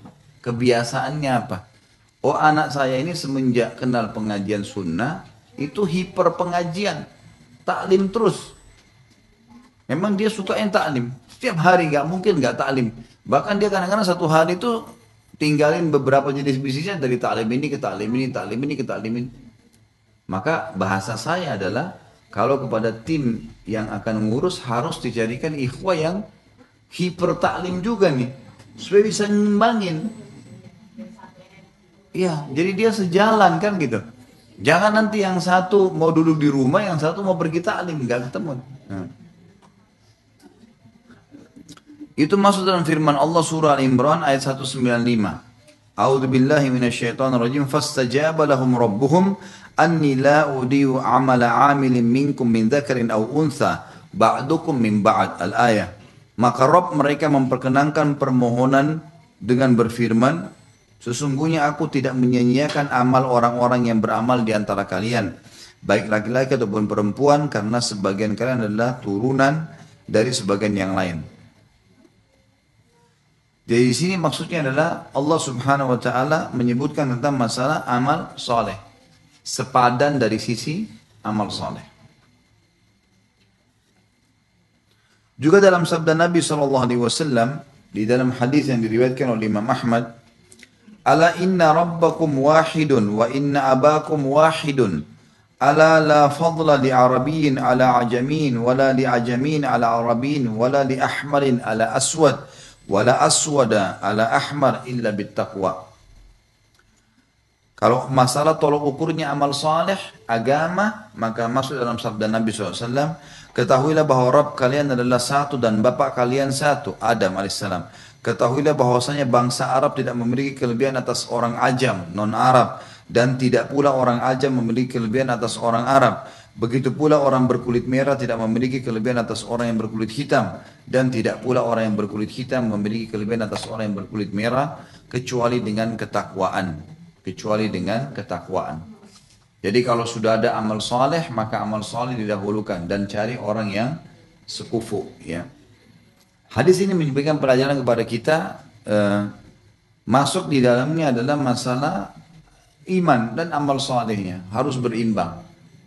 Jadi kalau misal si A mau menikah, dia memang sangat faham agama, luar biasa pemahaman agamanya. Si laki-laki ini misalnya. Ada perempuan dua orang solihan dia mau nikahi, si A sama si B. Atau kita balik kasusnya, seorang akhwat pemahaman agamanya sudah sangat luar biasa. Mungkin dia kuliah khusus masalah agama, mungkin dia hafal Quran, mungkin segala macam. Ada laki-laki yang akan menikah sama dia. Dua-duanya soleh. Kalau tadi laki-laki dua-duanya soleh perempuannya gitu kan. Maka dia harus cari yang paling dekat dengan dia. Dari kedua yang soleh ini, yang paling dekat mengimbangi dia. Misal tadi si perempuan ini hafidzah Quran. Di antara yang lamar dia, yang satu belum hafal Quran sama sekali, yang satu hafal misalnya 10 juz. Dia dahulukan yang ini. Supaya sejalan dengan dia. Padahal dua-duanya soleh gitu kan. Jadi memilih yang lebih dekat dengan dia. Itu yang dimaksud dengan hadis tadi. Di dalam riwayat Tirmidzi, Nabi SAW juga bersabda, hadis ini sudah disebutkan tentang takhrijnya, disahihkan oleh Imam Tirmidzi.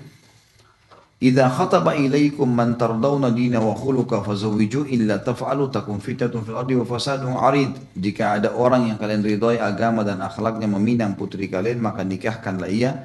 Jika kalian tidak melakukannya, maka akan terjadi fitnah di muka bumi dan kerusakan yang besar. Maksudnya tadi masalah kebersamaan dalam masalah agama.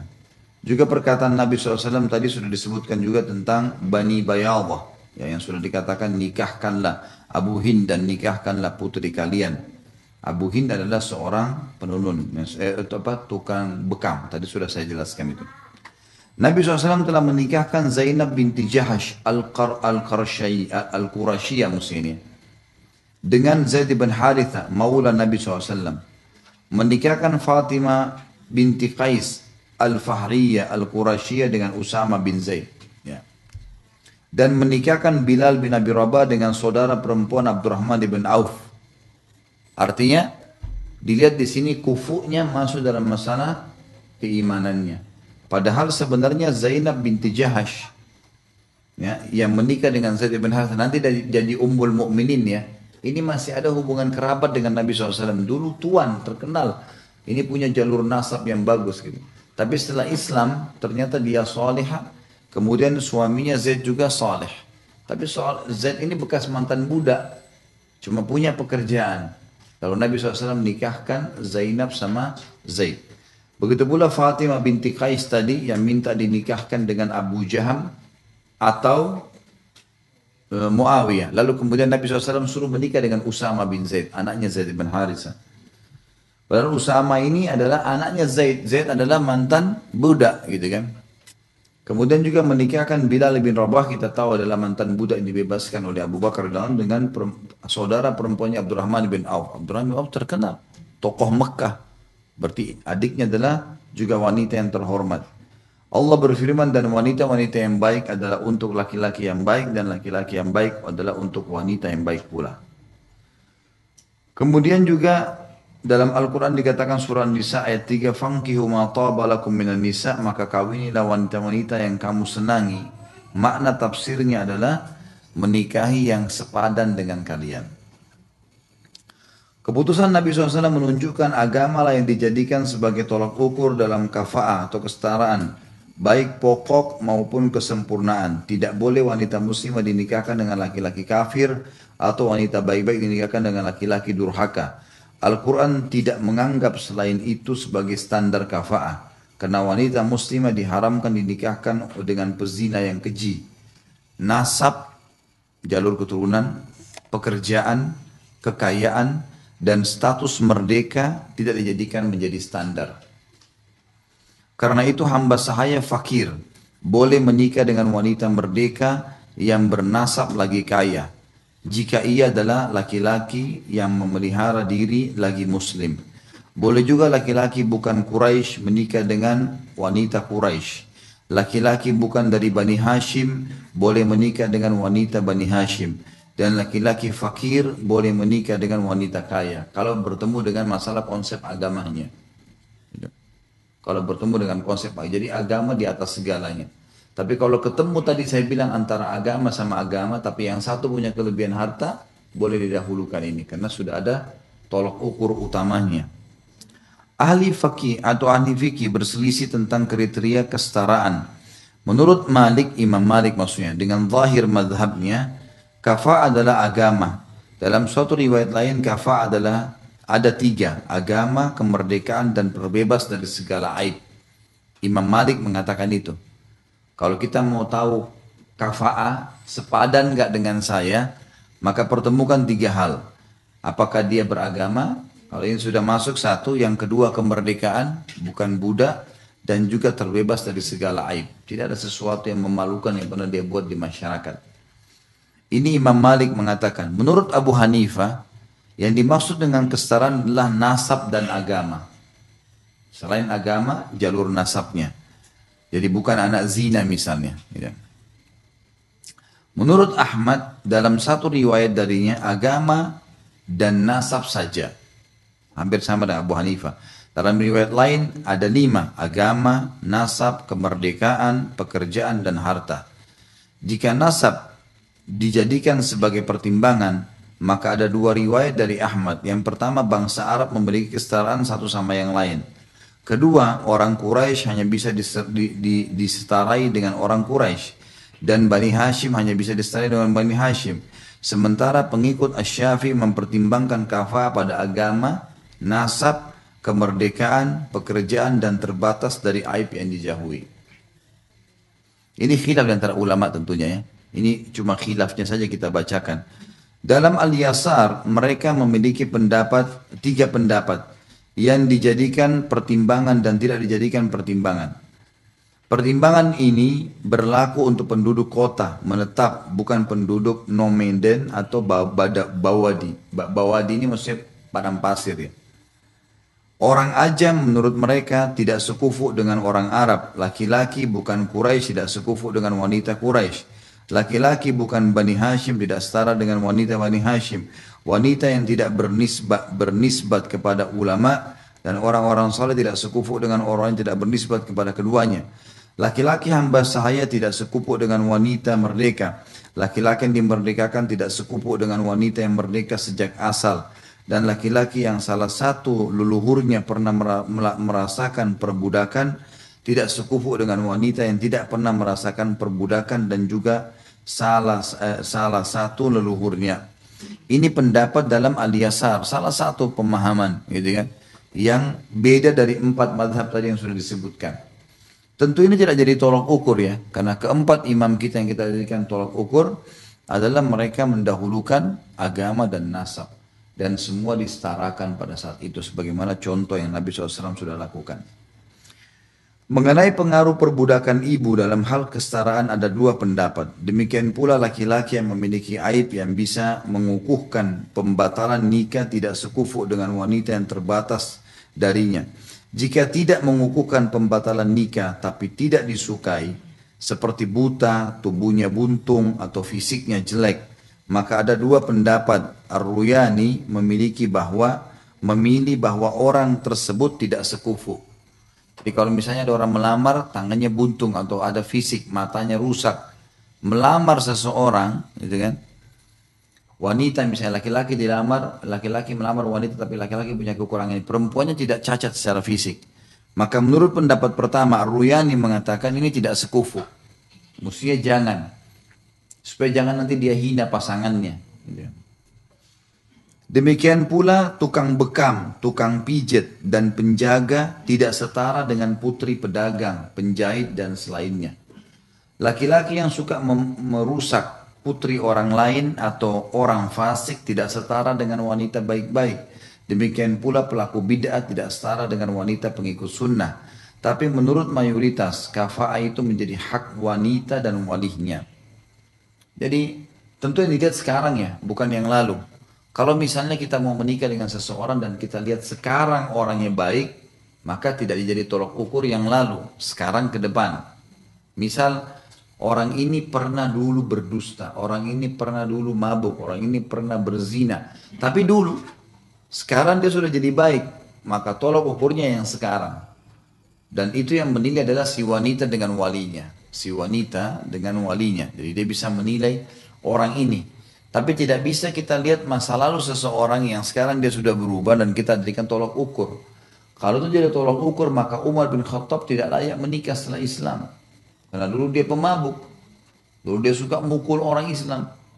Dulu dia hidup foya-foya sama dengan orang-orang Quraisy, dengan wanitanya dan seterusnya. Tapi radhiyallahu anhu setelah masuk Islam berbeda. Dialah yang menjadi penyebab turunnya ayat hijab. Dia yang menjadi penyebab turunnya pengharaman ayat pengharaman khamr, gitu kan? Jadi yang dilihat adalah sekarang ke depan. Ya, itu yang dimaksud dengan pendapat ini. Kemudian mereka berselisih. Menurut pengikut Syafi'i, ini bagi orang yang memiliki hak perwalian pada saat itu. Menurut maksudnya orang yang menilai orang ini kafa'ah atau tidak, layak atau tidak menikah, gitu. Maka berselisih. Imam Syafi'i mengatakan orang yang memiliki hak perwalian pada saat itu dia yang berhak menentukan cocok atau tidak, kafa'ah atau tidak, si ayah perempuan. Menurut Ahmad ini hak semua wali, baik wali yang jauh maupun yang dekat. Barang siapa di antara mereka ada yang tidak ridho, maka ia berhak membatalkan. Imam Ahmad mengatakan itu. Jadi misalnya si ayah sudah meninggal. Kalau dalam mazhab Syafi'iyah, berarti yang menentukan kafa'ah setelah itu adalah si anak perempuan saja. Cocok setara sama dia atau tidak, gitu kan. Kalau ayah masih hidup, berarti ayahnya yang menentukan. Karena ayah lebih tahu, oh ini nak, begini nak, ini nak, ini dan seterusnya. Tapi kalau dalam mazhab Imam Ahmad tidak, siapa saja yang jadi wali. Walaupun ayahnya sudah mati, misalnya pamannya jadi wali. Pamannya punya hak untuk itu. Saudaranya punya hak untuk itu. Siapa saja jadi walinya hak untuk itu. Ahmad mengatakan dalam riwayat yang ketiga, ini adalah hak Allah. Kerelaan mereka tidak sah membatalkan haknya. Maksudnya, kalau memang Allah sudah kasih nilai agama, kalian lihat secara zahir, kata pendapat Imam Ahmad dalam pendapat beliau yang lainnya. Pendapat yang tadi adalah penilaian wali dan siapa saja yang menjadi wali. Kalau ini pendapat yang lain dan ini tidak dipilih oleh Imam Ahmad sebenarnya, cuma diangkat oleh penulis. Dia mengatakan kesetaraan itu dinilai oleh Allah. Kalau Allah bilang agamanya, sudah agamanya saja, gitu kan. Tapi berdasarkan riwayat ini, kemerdekaan, kelapangan, pekerjaan atau nasab tidak menjadi pertimbangan. Ini hanya mempertimbangkan agama saja, sebab Ahmad tidak pernah mengatakan, demikian juga tidak ada pendapat seorang ulama yang mengatakan bahwa pernikahan laki-laki fakir dengan wanita berkecukupan itu batal jika wanita itu rela. Dalam arti kata, agama tetap didahulukan. Kalau bertemu dua orang yang beragama dan satu ini kaya, satu miskin, boleh dahulukan yang kaya. Dan kalau seandainya pun si perempuan itu memilih yang miskin, misalnya laki-laki soleh kaya, laki-laki soleh miskin, si perempuan ternyata lebih memilih yang miskin, sementara dia kaya, si perempuan ini kaya, tetap sah pernikahannya, tidak ada pembatalan di sini. Karena kesetaraan itu tolok ukurnya adalah si perempuan itu rela atau tidak. Jadi agama ya didahulukan. Kalau bertemu agama dengan orang agama dan orang fasik, pilih yang beragama. Ketemu antara orang beragama dengan orang agama, kaya dan miskin, si perempuan yang bisa menentukan. Dia pilih yang kaya, hak dia. Dia pilih yang miskin, hak dia. Tidak membatalkan pernikahan. Tidak pula ia dan selainnya mengatakan bahwa nikahnya wanita Bani Hashim dengan laki-laki dan selain Bani Hashim atau wanita Quraisy dengan laki-laki bukan Quraisy adalah batal. Jadi sekarang ada pemahaman begitu ya. Ada pemahaman sebagian orang yang mengatakan kalau seandainya nikah sama wanita Quraisy, wanita ini nikah sama laki-laki lain selain Quraisy, berarti dianggap nikahnya ini tidak sah. Bahkan kadang-kadang keluarganya ceraikan secara paksa. Ini semua tidak benar. Ya. Kami mengingatkan hal ini, kata penulis, karena banyak di antara sahabat kita, pengikut Imam Ahmad, yang menuturkan perbedaan pendapat mengenai kafa'ah. Apakah itu hak Allah atau hak manusia? Mereka melepaskan begitu saja bersama ucapan mereka bahwa kafa'ah itu adalah hal-hal tersebut yang tadi disebutkan. Dalam hal ini ada sikap meremehkan dan tidak meneliti mengenai permasalahan ini. Nah, maksudnya tadi ada pendapat Imam Ahmad yang mengatakan itu adalah haknya Allah. Mutlak, gitu kan? Ya sudah, pokoknya kita agama, ya sudah agama. Tidak usah lagi dihubungkan misal ada si A melamar agama, ada si B yang melanggar agama. Siapa yang melamar duluan yang sudah diterima. Mau nanti kita lebih suka dengan si yang kedua, yaitu pokoknya tidak boleh. Ini dalam pendapat tadi. Penulis coba membantah pendapat ini secara khusus. Mengatakan ada pendapat yang Imam Ahmad yang menyebutkan kalau seandainya telah datang yang pertama beragama dan yang kedua beragama, walaupun cenderung si anak gadis sama yang kedua, yang pertama tetap harus diterima. Kan gitu. Mau miskin, mau kaya tidak ada masalah. Penulis mengatakan tidak seperti itu. Harus kalau bertemu antara mukmin sama mukmin, ya, maka dilihat di sini si perempuan punya hak memilih. Dia boleh mendahulukan yang kaya dan beragama daripada miskin beragama, atau dia bisa milih yang miskin beragama. Itu kurang lebih kesimpulannya. Jadi bebas kembali kepada si wanita tadi. Kemudian kita tutup dengan ini. Jika seorang laki-laki hendak meminang wanita, maka ia boleh mengutus ibunya atau salah seorang keluarganya, saudara perempuannya misalnya, untuk melihat dari gadis itu apa yang mendorongnya untuk meminangnya, berupa akhlak yang mulia, rumah yang baik, dan muamalah yang bagus. Pepatah bahasa Arab mengatakan tidak ada kebaikan dalam kecantikan dan pengetahuan wanita jika yang disukai darinya bukan kesolehannya. Kecantikannya bukan untuk dirinya, tapi yang diinginkan manusia hanyalah agama dan kesetiaannya. Jika kamu menikah, maka pintar-pintarlah, tanyakanlah ranting dan tempat tumbuhnya. Tanyakanlah keluarganya dan ihwalnya, maksudnya marga dan kerabatnya. Nanti kita akan masuk, pertemuan akan datang di masalah istikharah. Kesimpulan apa yang kita bahas pada hari ini, Bapak Ibu sekalian, adalah kita membahas sebenarnya tentang kelandasan memilih suami dan kesetaraan yang dimaksudkan ya dalam agama kita. Dan tadi panjang lebar kita jelaskan, kalau ada teman-teman yang kurang faham, sebenarnya adalah diangkat oleh penulis masalah khilafnya para ulama saja. setara itu seperti apa sih?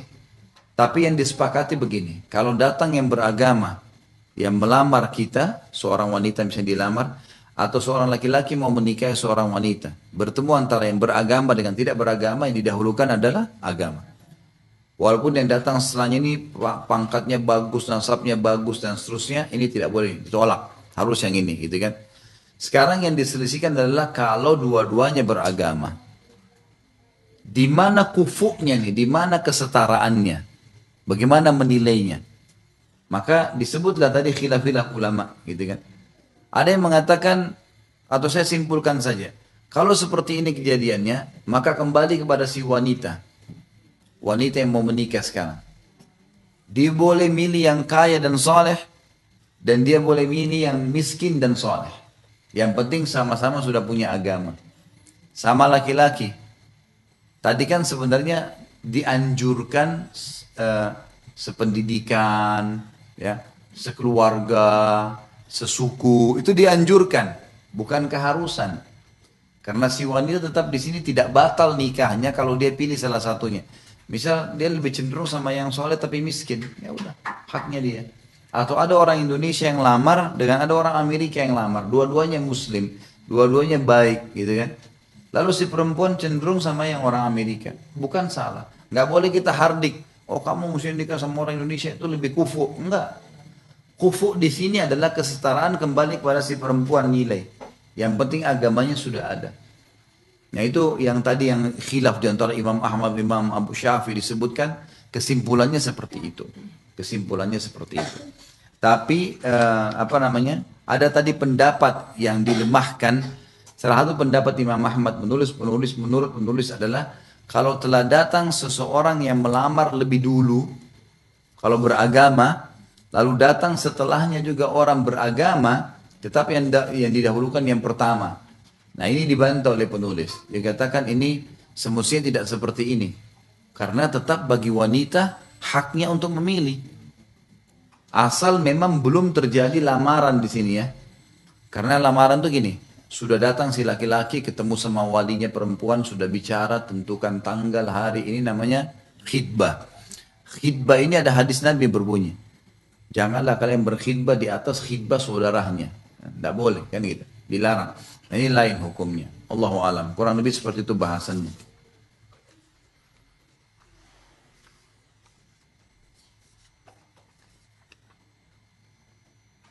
Saya punya dua anak laki-laki, bolehkah orang tua ikut memilihkan jodohnya? Boleh tentunya, nggak ada masalah. Nggak ada masalah, boleh saja. Dan berikan masukan-masukan positif. Tetapi jangan ada paksaan dari orang tua. Nggak boleh ada paksaan, karena yang akan menjalani rumah tangga adalah anak-anak. Ya. Jadi boleh saja, nggak ada masalah. Dan tetap kalau orang tua yang memilihkan atau anak yang memilihkan, dahulukan masalah agama. Bagaimana sebenarnya hukum dari wanita yang tidak berpuasa bulan Ramadan karena nifas? Apakah mengganti puasa atau fidyah? Atau mengganti puasa saja? Fidyah boleh, nggak ada masalah. Wanita yang hamil atau menyusui. Masa nifas kan berarti masa menyusui ya. Masa menyusui, maka dia di sini apa namanya membayar dengan fidyah. Tapi kalau dia hanya nifas tidak menyusui, ini puasa. Ya, kalau misalnya ada perempuan melahirkan memang tidak ada ASI-nya, maka di masa nifas itu kan dia mungkin 40 hari, 30 hari tergantung ya. Biasanya ulama fikih bilang antara 30 sampai 40 hari masa sucinya. Maka dihitung dia tetap harus bayar puasa itu kalau tidak menyusui. Karena pendapat ulama berkisar di masalah menyusui dan hamil. Karena ini ada nyawa di situ. Ada nyawa bayi. Kalau lagi hamil butuh suplai makanan lebih banyak sehingga si bayi perlu hidup. Di sini berarti dia tidak usah bayar puasanya. Sama dengan menyusui, si bayi butuh ASI. Tapi kalau tidak menyusui cuma nifas sama dengan haid. Kalau haid harus ganti puasa hari lain. Apabila seorang laki-laki akan melamar tapi dia menyatakan diagnosa beberapa dokter tidak bisa punya keturunan, bagaimana Ustaz? Jadi kita melihat kalau dalam agama ya, saya bukan mengatakan jangan percaya dokter, tidak. Dokter memang ilmunya juga dari Allah SWT. Tapi kita kalau mau memastikan, kita melihat dari jalur keluarga. Kan kita bisa tahu orang tuanya dia, keluarganya. Kalau memang mereka subur punya keturunan, mestinya bisa. Mestinya punya jalur keturunan. Karena banyak orang yang dia diagnosa seperti ini ternyata punya keturunan. Gitu ya. Punya keturunan. Apalagi Allah SWT yang Maha Kuasa. Tapi kalau dasarnya mandul, ini sebuah hukum ya. Misal gini, keluarga calon pasangan kita ini ada dua orang bersaudara. Misal ayahnya dua orang bersaudara atau ibunya dua orang bersaudara, gitu kan. Dan memang paman-pamannya semua ini menikah tidak punya anak. Umumnya keluarganya nggak punya anak. Juga saudara ayahnya menikah nggak punya anak misal. Jelas ini sulit punya keturunan. Maka ini termasuk harus dijadikan bahan pertimbangan karena ada larangan dalam agama kita menikah dengan mandul. Ada larangan, itu lain ya. Kalau pasti kita lihat memang dari jalur nasabnya tidak ada, maka dihindari. Lebih baik dihindari karena nanti ada fitrah. Tidak bisa dengan suka saja. Ada fitrah manusia setelah berjalan kehidupan pasti mau punya anak. Itu sudah umum.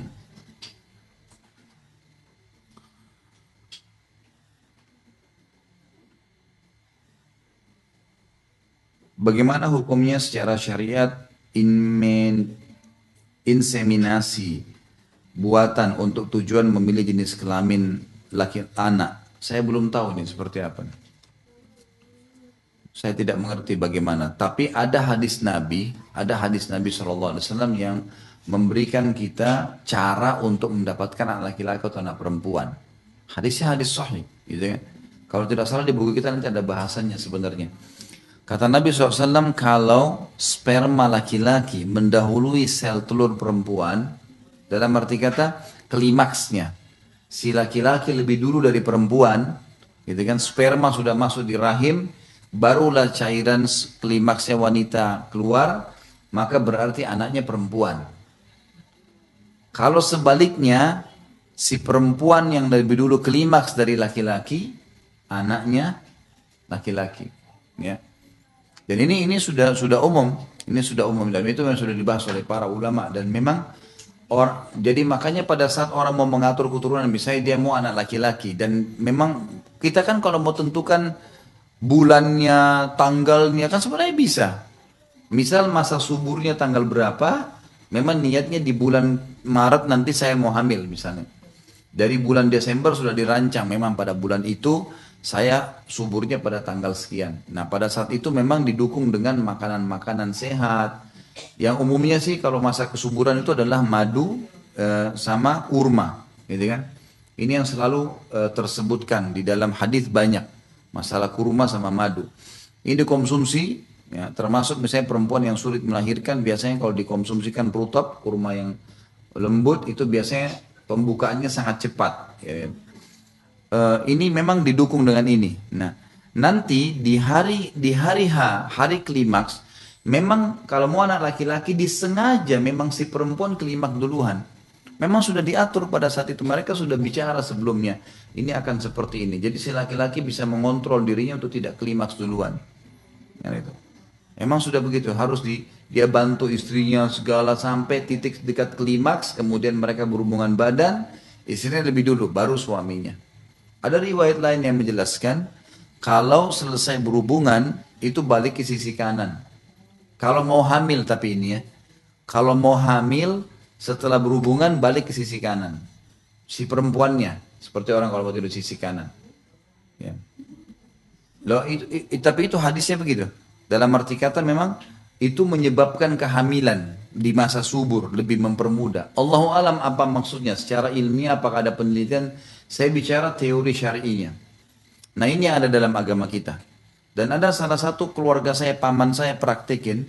Memang dia praktekin, dia ingin punya anak selang-seling, laki-laki, perempuan, itu dan berhasil punya anak, 6 anak, perempuan, laki-laki. Dia jalankan hadis Nabi. Jadi memang dia coba, ternyata berhasil, memang betul. Jadi pada saat laki-laki, perempuan, ya perempuan.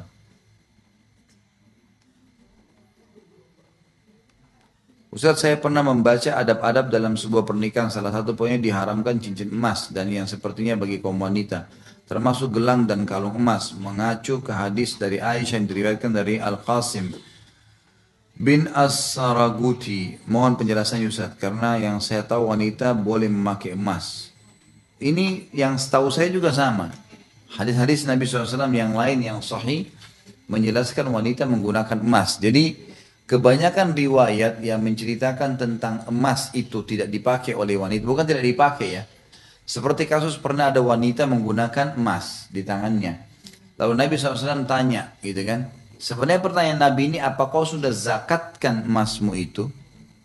Dia mengatakan belum. Kata Nabi SAW, berarti kau menggunakan bagian api neraka di tanganmu. Maka dibukalah sama dia cincinnya. Gitu kan? Ada riwayat-riwayat yang serupa dengan ini karena ada penyebab, indikasi sebab. Gitu kan? Kalau kita kembali kepada dalil Al-Quran misalnya, Al-Quran dalam surah Nisa Allah mengatakan, a'udzu minasyaitonir rajim, zuina lin-nasi hubbus syahawati minan nisa'i. Ya. Di sini Allah SWT mengatakan dihiasi bagi laki-laki menyukai perempuan, perempuan suka perempuan, perempuan suka laki-laki, dan juga ada suka dengan perhiasan, gitu kan? Minadz zahabi wal fiddah, dari emas dan perak Allah sebutkan. Memang itu disukai. Allah jadikan itu sebagai perhiasan, dan ada hadis yang lain Nabi SAW mengangkat emas dan sutra, emas tangan kanan, sutra tangan kiri, lalu berkata, dua benda ini haram bagi laki-laki umatku. Kata para ulama berarti halal bagi perempuan. Riwayat Bukhari yang lain juga menjelaskan Nabi SAW pernah memotivasi para sahabat untuk menyumbang jihad. Sampai mereka mencabut gelang-gelang dan kalung mereka yang dikumpulkan menjadi sumbangan. Tapi di sini hadis menjelaskan waktu dimotivasi menyumbang, mereka menyumbang. Ini itu. Dan terlalu banyak dalil berhubungan dengan masalah ini. Allahu alam, yang saya simpulkan adalah dalam buku fikih selama ini saya pelajari, tidak diharamkan perhiasan emas bagi perempuan. Itu halal, bagi laki-laki hukumnya haram. Dan larangan-larangan Nabi SAW yang ada, itu umumnya karena ada indikasi penyebab tentang masalah tidak menjalankan zakat, atau ada motivasi untuk menyumbang gitu kan. Seperti itulah. Ustaz, apabila menikah dua kali, yang pertama suami meninggal dunia, apakah jodoh yang dari Allah yang dituliskan sebelum lahir? Dan siapakah yang akan menemani di akhirat nanti? Nikah itu takdir ikhtiar, Bu. Ikhtiarnya ibu. Sekarang suami meninggal, ibu mau nikah atau tidak nikah kan haknya ibu ya.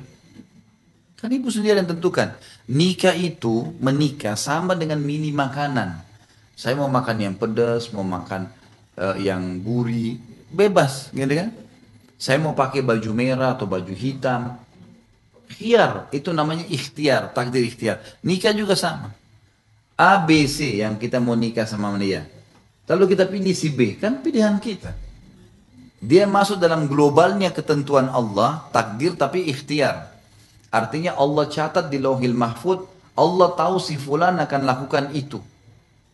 Bapak ibu ini keluar sekarang pakai baju kita masing-masing dengan warnanya. Yang pilih tadi siapa? Kita sendiri kan?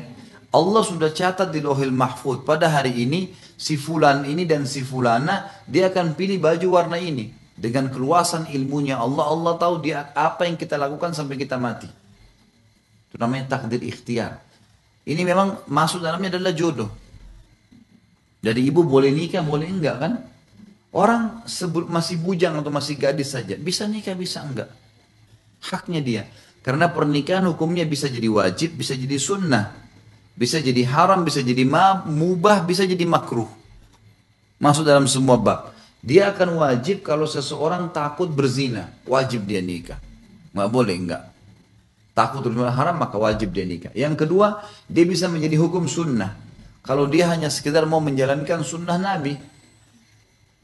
Yang ketiga, ini dari sunnah muakkadah. Yang ketiga jadi haram. Nikah haram adalah nikah dengan mahram, ya. Nikah jadi haram itu.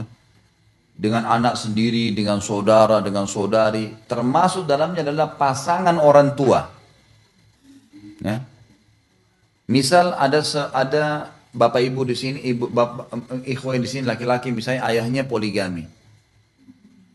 ini ayahnya menikah dengan istri yang kedua lebih muda daripada dia, daripada si anak nih.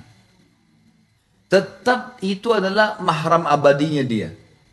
Karena sudah digauli oleh orang tuanya. Semua yang sudah menikah sama orang tua kita mahram abadi. Nggak boleh lagi. Ini haram, pernikahan haram berarti. Termasuk pernikahan haram adalah nikah setelah tolak bayin. Nikah setelah cerai yang ketiga. Laki-laki mengatakan saya ceraikan kamu, saya ceraikan kamu. Sampai 3 kali, kalau 2 kali masih tolak raji'in namanya, boleh kembali. Tapi kalau sudah 3 kali dia bilang saya jadikan kamu, maka tolak bayin. Ini haram kumpul, nggak boleh nikah lagi. Kecuali si perempuan sudah nikah sama laki-laki lain, nikahnya normal, cerai lagi, cerainya pun normal bukan direkayasa, baru terbuka variabel kembali kepada suami pertama. Tapi jadi haram nikahnya kalau sudah cerai yang ketiga kali. Amin. Termasuk haram adalah nikah setelah li'an. Tahu li'an? Hukum li'an. Li'an itu saling melaknat. Kalau suami istri saling menuduh pasangannya selingkuh. Ya. Di zaman Nabi SAW pernah ada sahabat datang mengatakan, ya Rasulullah istri saya selingkuh. Panggil istrinya, suamimu tuduh begini. Tidak, saya nggak selingkuh. Nabi ingatin, hati-hati, Allah lebih tahu. Ini diingatin, tidak mau tahu. Suami tetap bilang selingkuh ya Rasulullah, saya tahu. Istri bilang tidak. Baik, kata Nabi siap sumpah, siap sumpah. Didudukan dalam Islam ada namanya sumpah li'an, tapi nggak ada sumpah pocong. Karena kita Indonesia kan sumpah pocong, pakaian kain kafan, baca yasin, itu nggak benar. Yang ada adalah sumpah li'an. Nah si suami yang menuduh ini mengatakan demi Allah dia selingkuh. Dia tuduh istrinya, sumpah atas nama Allah 4 kali. Demi Allah dia selingkuh, demi Allah dia selingkuh sampai 4 kali. Yang kelima dia mengatakan demi Allah, ya Allahnya akan melaknat dia kalau dia dusta. Kemudian si istri supaya lepas, kan suami sudah tuduh nih. Hukumnya syar'i dia dirajam semestinya kan. Nah si istri untuk bebas dari rajam dia harus bilang demi Allah dia dusta suamiku. Demi Allah dia 4 kali. Yang kelima dia mengatakan murka Allah datang kepadanya kalau suaminya yang benar. Nah setelah itu ada cerai abadi. Ini kalau setelah li'an cerai abadi. Walaupun itu baru pertama kali. Nggak dihitung tolak 1 gitu loh. Ini namanya hukum li'an. Nah ini hukumnya haram, pernikahan yang haram. Ada pernikahan yang makruh.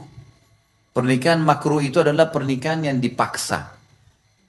Misal orang tuanya paksa, atau dia terpaksa nikah. Ini semua adalah nikah yang makruh. Ada nikah yang mubah.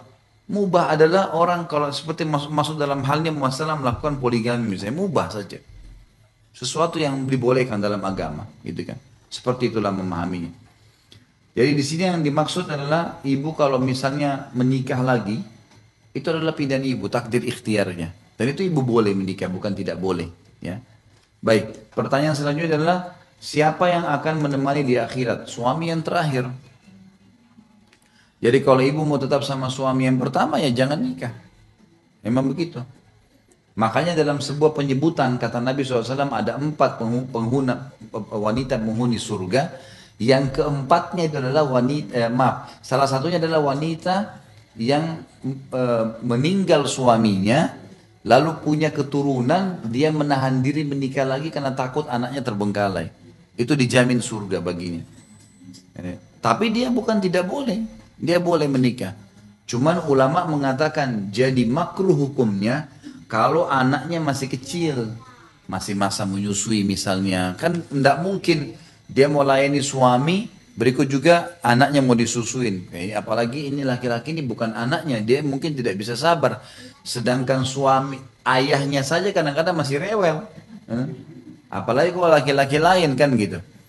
Jadi seperti itu Allah alam. Jadi bersama dengan suami yang terakhir. Tapi juga sebagai penutup Bapak Ibu sekalian dari pertanyaan ini, kalaupun ibu merasa memang harus menikah, jangan merasa bersalah ya. Menikah itu bukan aib dalam Islam. Bahkan saya selalu sarankan, jangan ada janda, jangan ada duda, gitu kan. Harus menikah. Kecuali memang darurat kayak tadi, ada anak-anak kecil. Karena memang memiliki suami bagi wanita, pintu surga. Kan gitu. Memiliki istri bagi laki-laki, pintu surga. Banyak sekali amal yang bisa dikerjain dan tidak bisa dikerjain selain menikah. Gitu kan. Istri cuma layani suaminya, cuma buatin minum, buatin makan, layani di ranjang, azan sholat, mati masuk surga. Gitu. Karena gitu ringan sekali. Laki-laki banting tulang cari nafkah, dia cari nafkah ikhlas untuk istri, anaknya, maka sama dengan mujahid di jalan Allah. Pahalanya besar. Lalu kenapa tidak membangun rumah tangga mestinya? Kegagalan masa lalu tidak harus ditarik ke sekarang. Kita ambil pelajaran, oh ternyata yang dulu tidak soleh atau tidak soleh, sekarang saya harus cari yang begini. Nabi SAW adalah suami ketiganya Khadijah. Khadijah menikah 2 kali sebelum beliau dan meninggal dua-dua suaminya. Maka Nabi SAW bilang itu bukan aib dalam Islam, bukan aib. Yang aib itu kalau memang dipermainkan ya.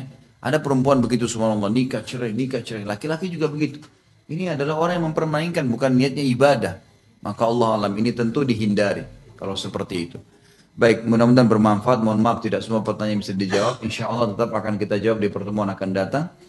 Baik, kita berdoa kepada Allah SWT, semoga majelis kita diberkahi dan dijadikan sebagai tambahan amal kita hari kiamat.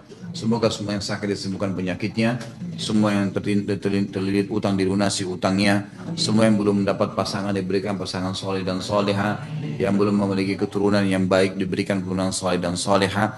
Semua yang hadir di sini dan juga seluruh muslimin dimanapun mereka berada yang pernah berbuat dosa dimaafkan oleh Allah Subhanahu Wa Taala dan juga digantikan dosa-dosa kita menjadi pahala. Tidak pernah kita lupa mendoakan saudara kita di Palestina, di Syria, di Yaman, di Irak, di Myanmar, dimanapun mereka berada yang sedang terlindas. Semoga Allah ikhlaskan niat mereka, Allah kaukan telapak kaki mereka, Allah terima para syuhada mereka, dan juga Allah partisipasikan kita bersama mereka di pahala, baik dengan doa, dengan harta juga dengan jiwa kita. Dan semoga Allah dengan kemahamurahannya menyatukan kita semua di surga firdausnya tanpa hisab. Baik, sebelum kafaratul majlis, saya akan mengajak lagi ke Bapak Ibu sekalian mengunjungi web resmi di www.khalidbasalamah.com, dan tolong kalau nonton YouTube diberikan dukungannya di like, kemudian di subscribe juga bisa berlangganan dan juga di share, berikan tanggapan positif demi untuk perkembangan dakwah kita. Mungkin begitu. Subhanakallahumma bihamdika asyhadu an la ilaha illallah astaghfirullah wa atubu ilaih. Wassalamualaikum warahmatullahi wabarakatuh.